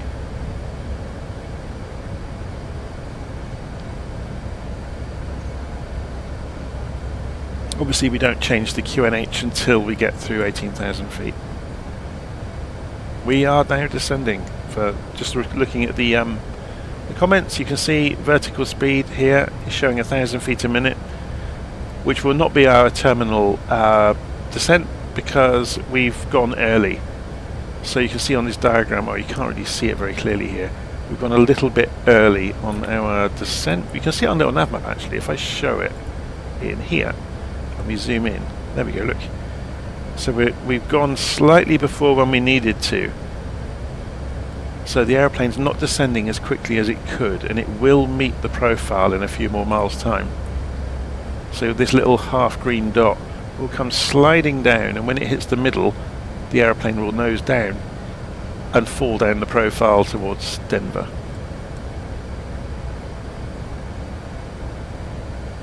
Let's go, we've got a couple of minutes, let's go and see if I can find the EFOB number. I can't remember where it is. You can certainly change it though.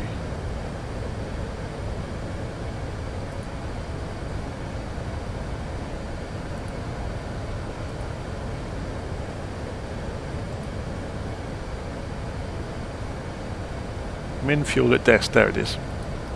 So if I turn that down to, say, we're looking for having 12 tons left. So if I go and put 6 tons in, and the warning's gone away. 6 tons is still a lot, mind. We can easily do a circuit on 6 tons. A couple of circuits probably. Okay, let's bring the range down slowly on the navigation display so we can see coming in through idle onto YouTube. And there's the profile, look, it's caught up with us.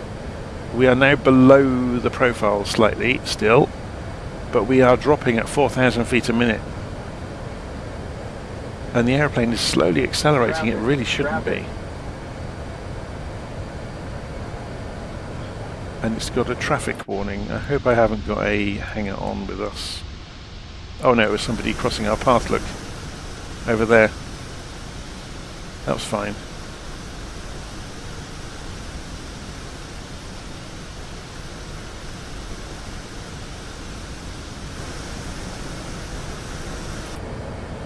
Okay. Denver Center, Southwest 2097, 18,000. So here comes the profile. Center, Roger. It's catching up with us again. Denver Center, United 3779, flight level 350. So you'll notice the nose drop when this profile gets into the middle. There it goes, look. So it's going to maintain the descent profile that was pre-programmed in, or try to. If it can't, if we start to get above the profile with the engines on idle, it will come up here and you can throw the spoilers out to help the aeroplane come down more quickly.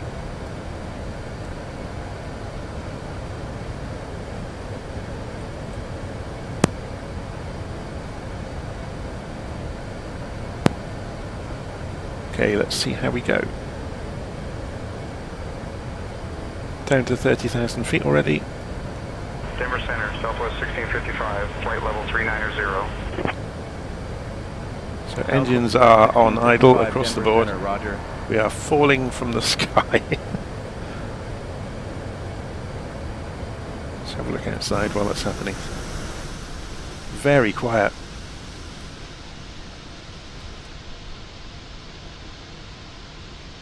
It's eerily quiet, isn't it, without the engines burning fuel.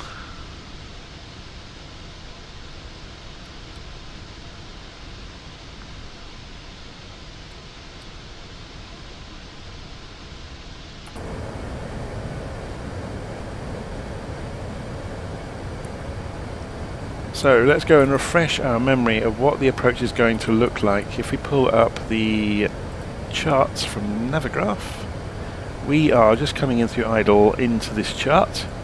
So we descend down through the altitudes that are already constraints in the flight management computer, and then we line up for approach into 35 left. So we could, I guess, go and check the ILS as well. So 35 left is a 108.5, 353 degrees.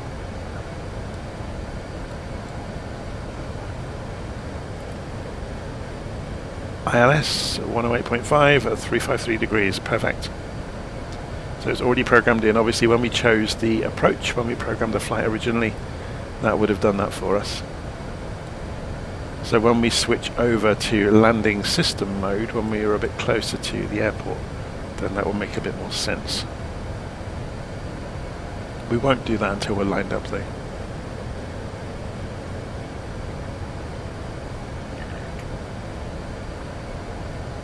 We should have a little table over here on the wall as well with our flap speeds, maximum flap speeds. So these are the never exceed speeds basically. So you've got flaps 1 plus F, which is 222 knots, flaps 2 at 220 knots, flaps 3 at 196, and full flaps at 182 knots. That's pretty quick for full flaps.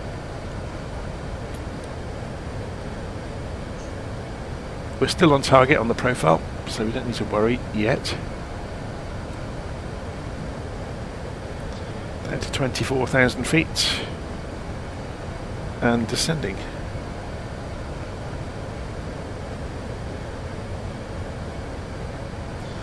So just having a look around in the aeroplane, this aeroplane does have approach mode. So as long as we come in underneath the ILS beam on our approach, we should be good. Should pick up the glide slope and the localizer and lock onto them. I'll obviously fly the last bit by hand, so I can't ever see the point of letting an aeroplane land itself when you can have some fun yourself. So we'll let it get in the ballpark and then we'll take over.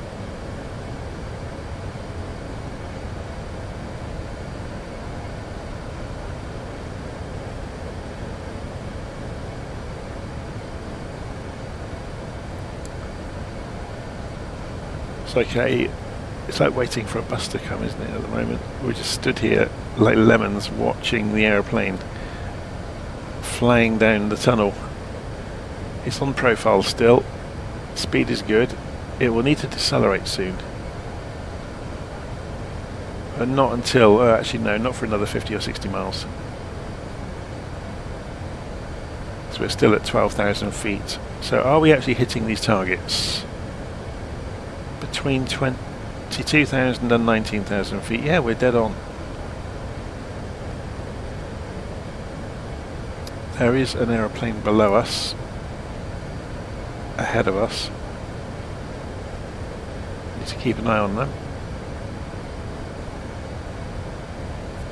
I have a sense we could be a fair bit faster than anything small like an A320 on finals.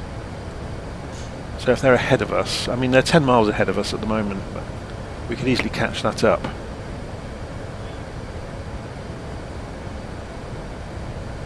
Depends if they're going the same direction we are.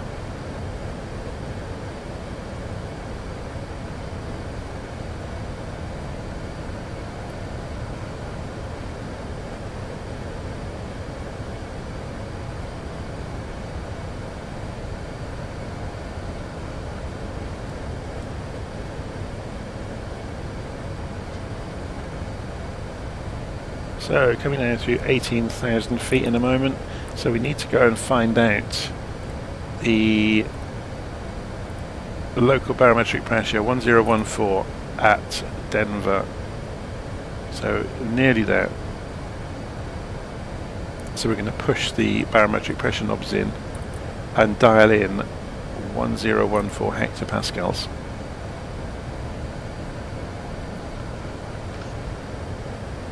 Virtual 073 Super, contact Denver approach on 126.55. So let's go and do that now.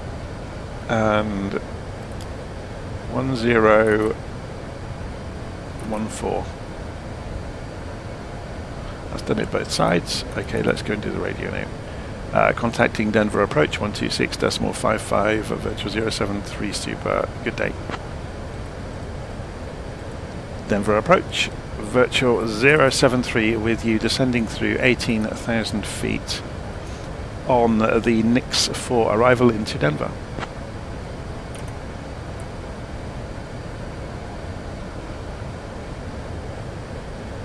Virtual 073 Super, Denver approach. Good evening, Denver altimeter 29905, cleared boss transition. Expect the ILS runway 35 left approach into Denver. Let me know you've got information, Foxtrot. QNH 29905, we have information, Foxtrot, virtual 073 heavy.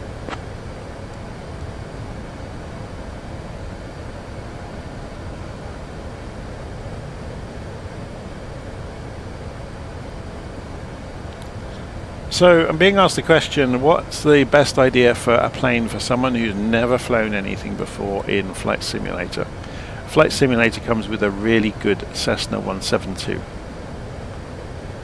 And not only can you start it very quickly and easily and have it already up and running on the runway, it also simulates really nicely all of the steps to get a real 172 up and running, in terms of, you know, switching on the electrics and all that kind of stuff, and the lights and the, you know, getting the engine up and running. And you can do engine run-up tests and things like that, you know, with checking that the magnetos work, so spark plugs essentially. You can do all of that with it, so it's really good. So it serves both as a really good starter aeroplane, and you can take it quite a long way because there's a lot to learn in it. The basic 172 that comes with the simulator has got a glass cockpit. You can, for a few pounds, go and buy a Cessna with an analog cockpit, so with dials rather than digital readouts. essentially the same aeroplane, but you know, a different set of skills to fly it.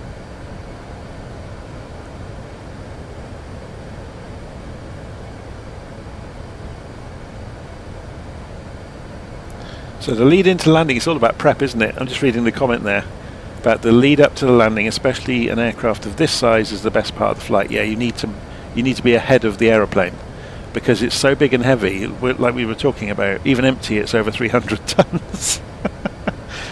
So we need to be ready for what's coming. So you can see the constraints have started appearing for the approach. So let's go and bring the range down again to 20 miles now. So you can see we're coming down. We're looking to be between 14 and 13,000 feet and 230 knots. It's already got to 240 knots. It's targeting 250 at the moment, which is interesting. So you'll see that target marker move in a moment down to 230, I would imagine. At the Baston waypoint. Southwest 2636, contact Albuquerque departure on 127.4. 127.4 for Southwest 2636. Good day. Blimey, I keep sneezing.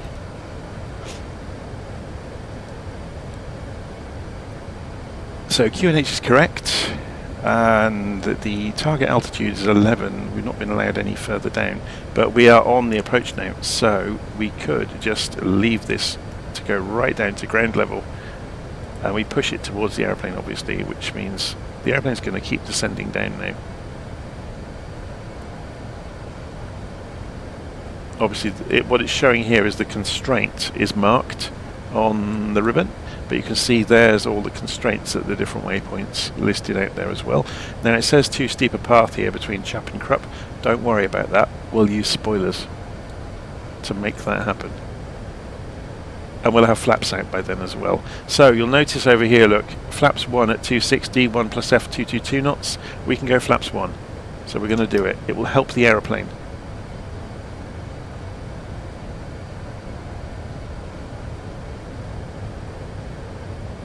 And it's descending even further, so flaps 2 at 220 knots, we can go flaps 2 already. I'm not going to because it seems to be accelerating again. Obviously it's hitting the target airspeeds as it comes through. It needs to be 210 knots at boss, so you may see that marker move.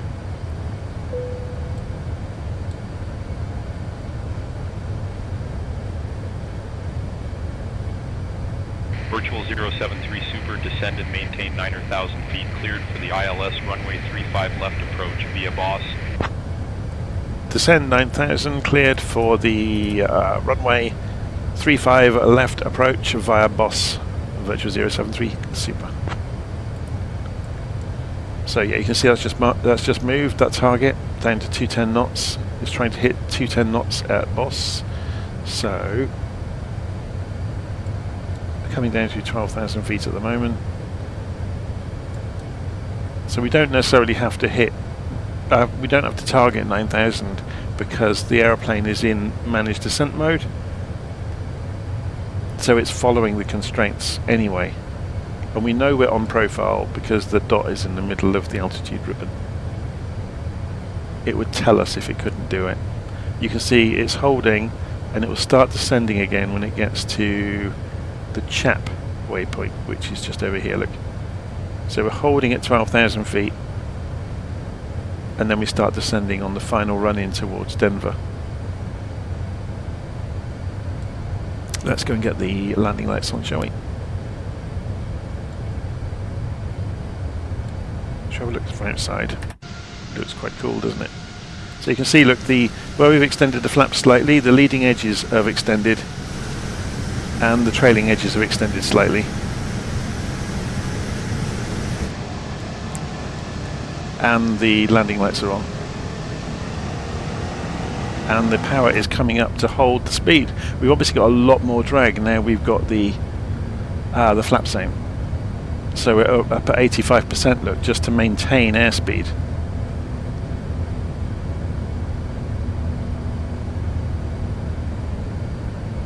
So what we can do now is put the head tracking on And we can smoothly look around and we should see the airport. Yeah, the airport's way out in the distance over here, look.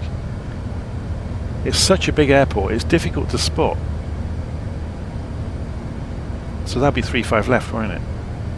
And that'll be 35 right, I would imagine. Or are they closer than that? It's difficult to see from here. We're about to turn left again and then it will be obvious. So there's the indication of the flap level we've got at the moment.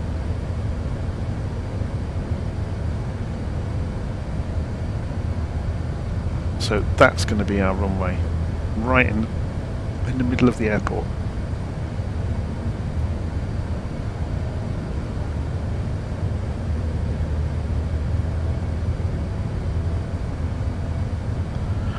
Okay, so how far away are we?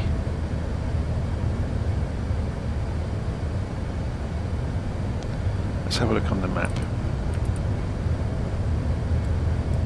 We're just coming up towards the feathers for the ILS.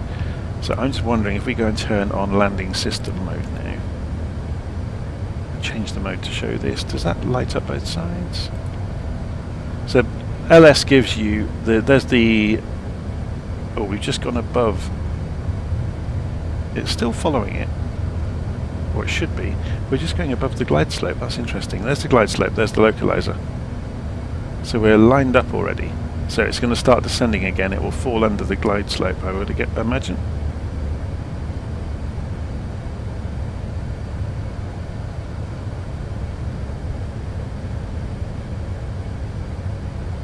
So is this the point where it needed some help, maybe?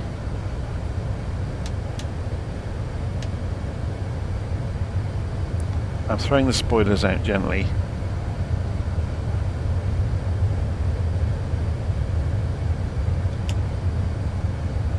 Next flap level.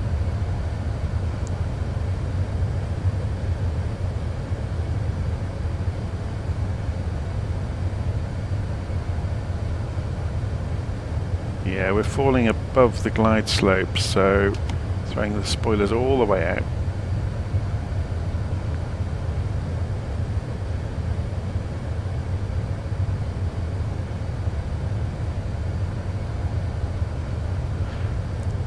What I'm inclined to do at this point is fly it manually. Obviously we could use approach mode. We need to get underneath the glide slope to capture.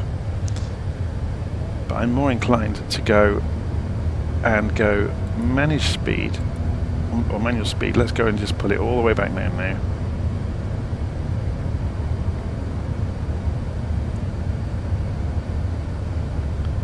To 160 knots.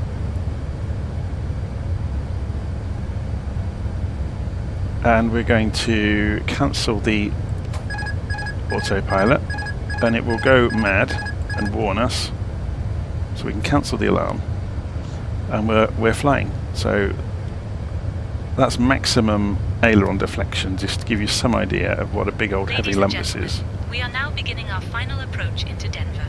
Please turn off all electronic devices and stow them until we arrive at the gate. Ensure your tray tables are put away. Your seats are in their full upright position. There's full flaps. Seatbelts are fastened. The weather in Denver is currently warm at 30 degrees Celsius, with a few clouds at 11,000 feet and broken clouds at 22,000 feet. Our assigned gate is a 37W. Thank you for your cooperation as we prepare for landing. So we're going to drop the nose and get this onto the glide slope. Denver departure, SkyWest 449, 5,000. So you can see we're off to the right slightly, off to the left even. Roger. So I'm just lining this back up to get this into the middle. Albuquerque departure on 127.4. And glide slope's coming back in. SkyWest 449, thanks for the help. Virtual 073 Super, contact Denver Tower on 124.3. Contacting Denver Tower 124.3, Virtual 073 Super. Good day. Denver Tower, Virtual 073 Super, on localizer, runway 35 left.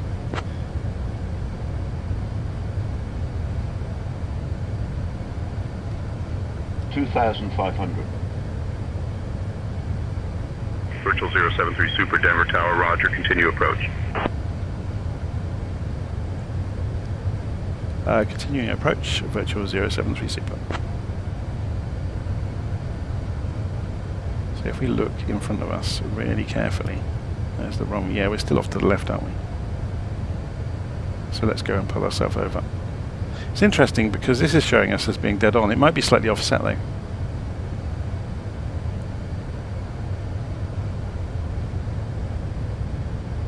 We're still a little bit high.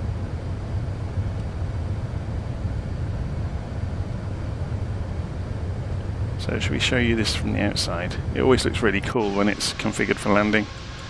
Oh, the gear didn't come down. Oh my, you know the switch problem I had the other day? That just happened again. To be honest, this was about the right distance to go and put the gear out anyway. And it would give us a bit more drag, which is helpful. I've had that happen so many times recently where I flick the switch on my physical controls and it doesn't actually do it, and if I cycle it, it happens. There's obviously, I need to take it to bits and clean it probably. 1,000. So there we go.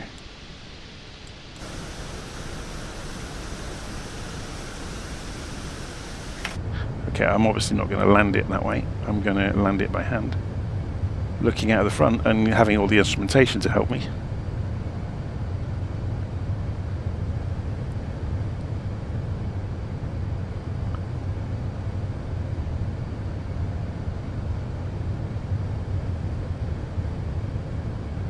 Approaching runway. There's a bit of wind shear going on. Oh, the wind has spun round behind us, which is why we were suddenly dropping gently.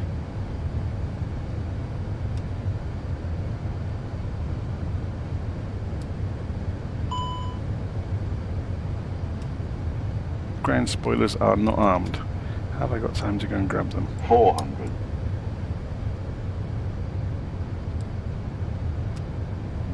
Whoa, look at that sinking.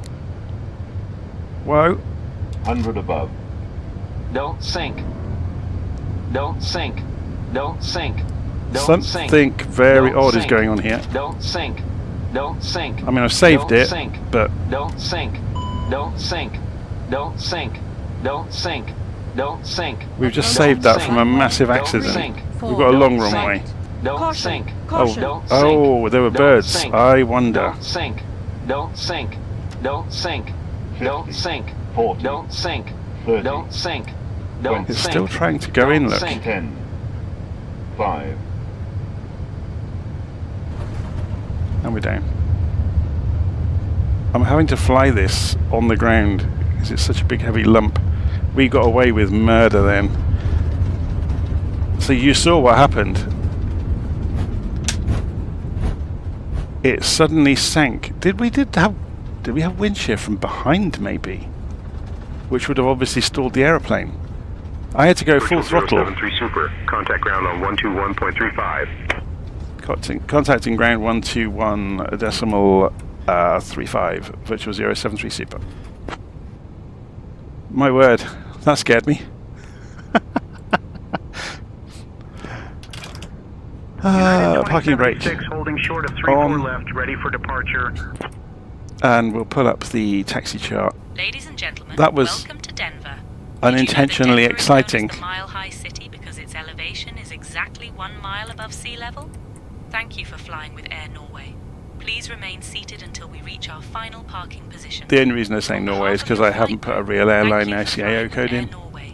The local time is 5:55 p.m. Denver ground, virtual 073 Super at Mike 6, requesting taxi to parking.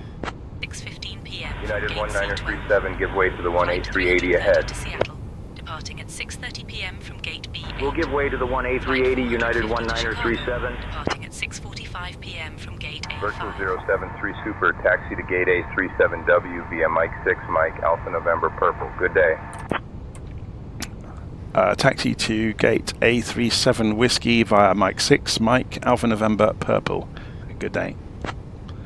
So Alpha 37 Whiskey. So this is Alpha.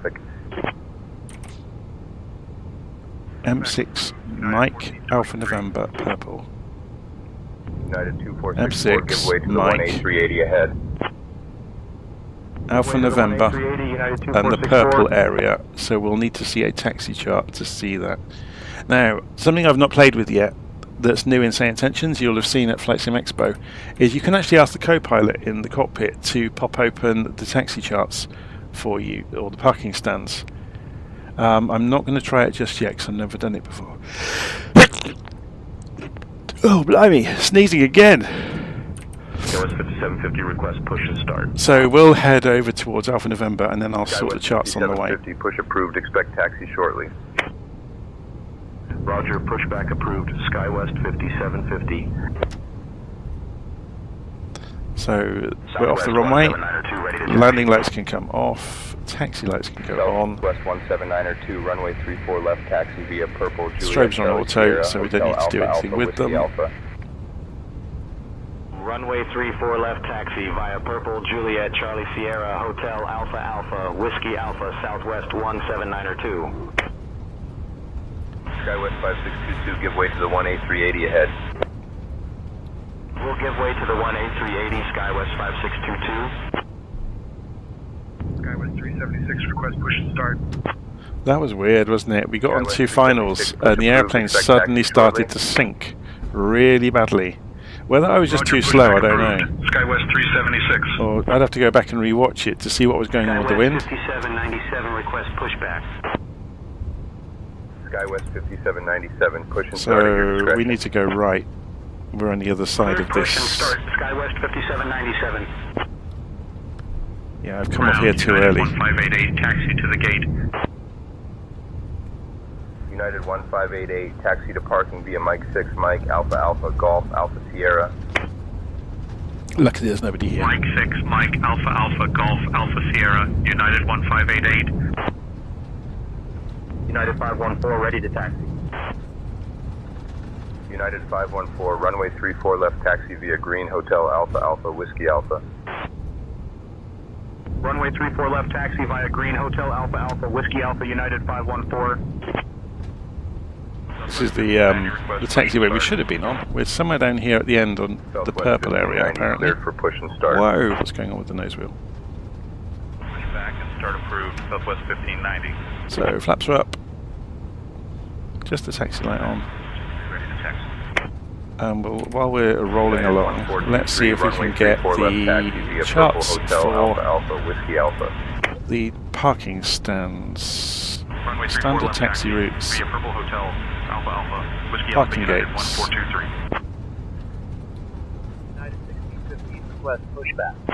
I'm just going to double check what they told us. A37 Whiskey. There's A37. Push and start approved. United 1615.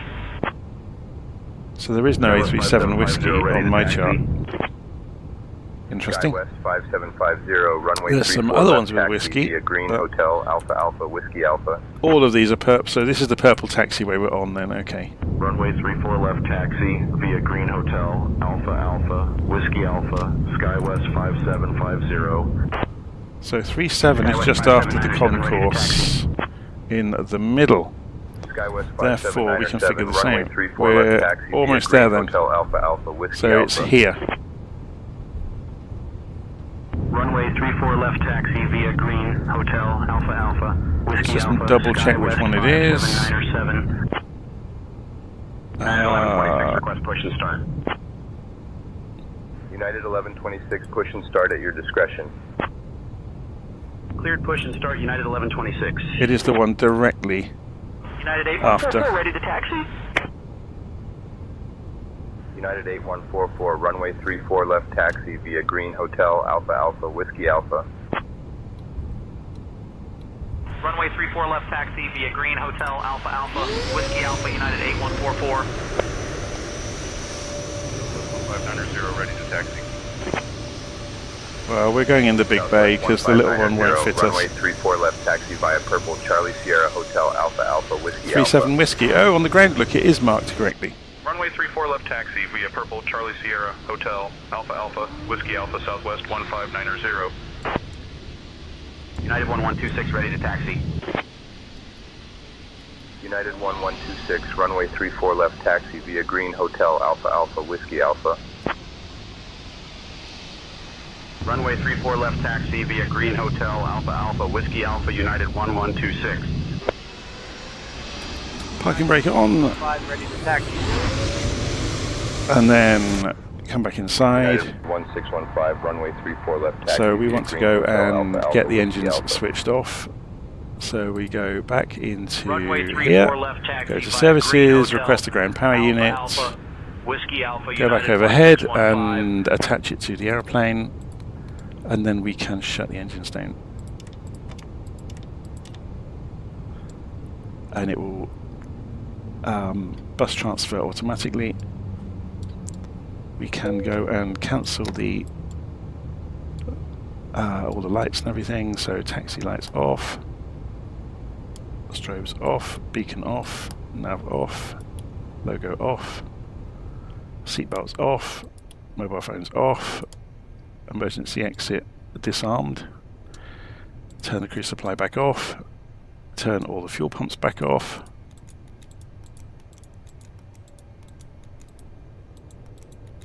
That's amazing, isn't it? This plane has got fuel pumps in the tailplanes.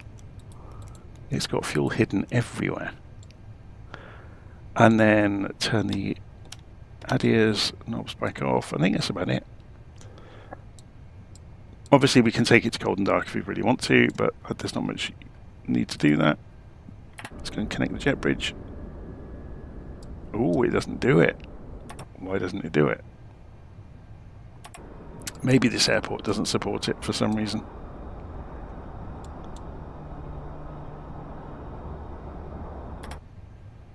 Oh, that's a shame, isn't it? Can we not have the jet bridge?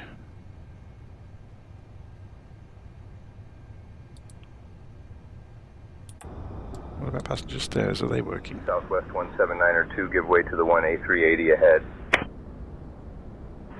Give way to the 1A380, Southwest 17902. Yeah, I thought we'd had our chips one point on. I'm just reading the live stream comments. Thank you so much for the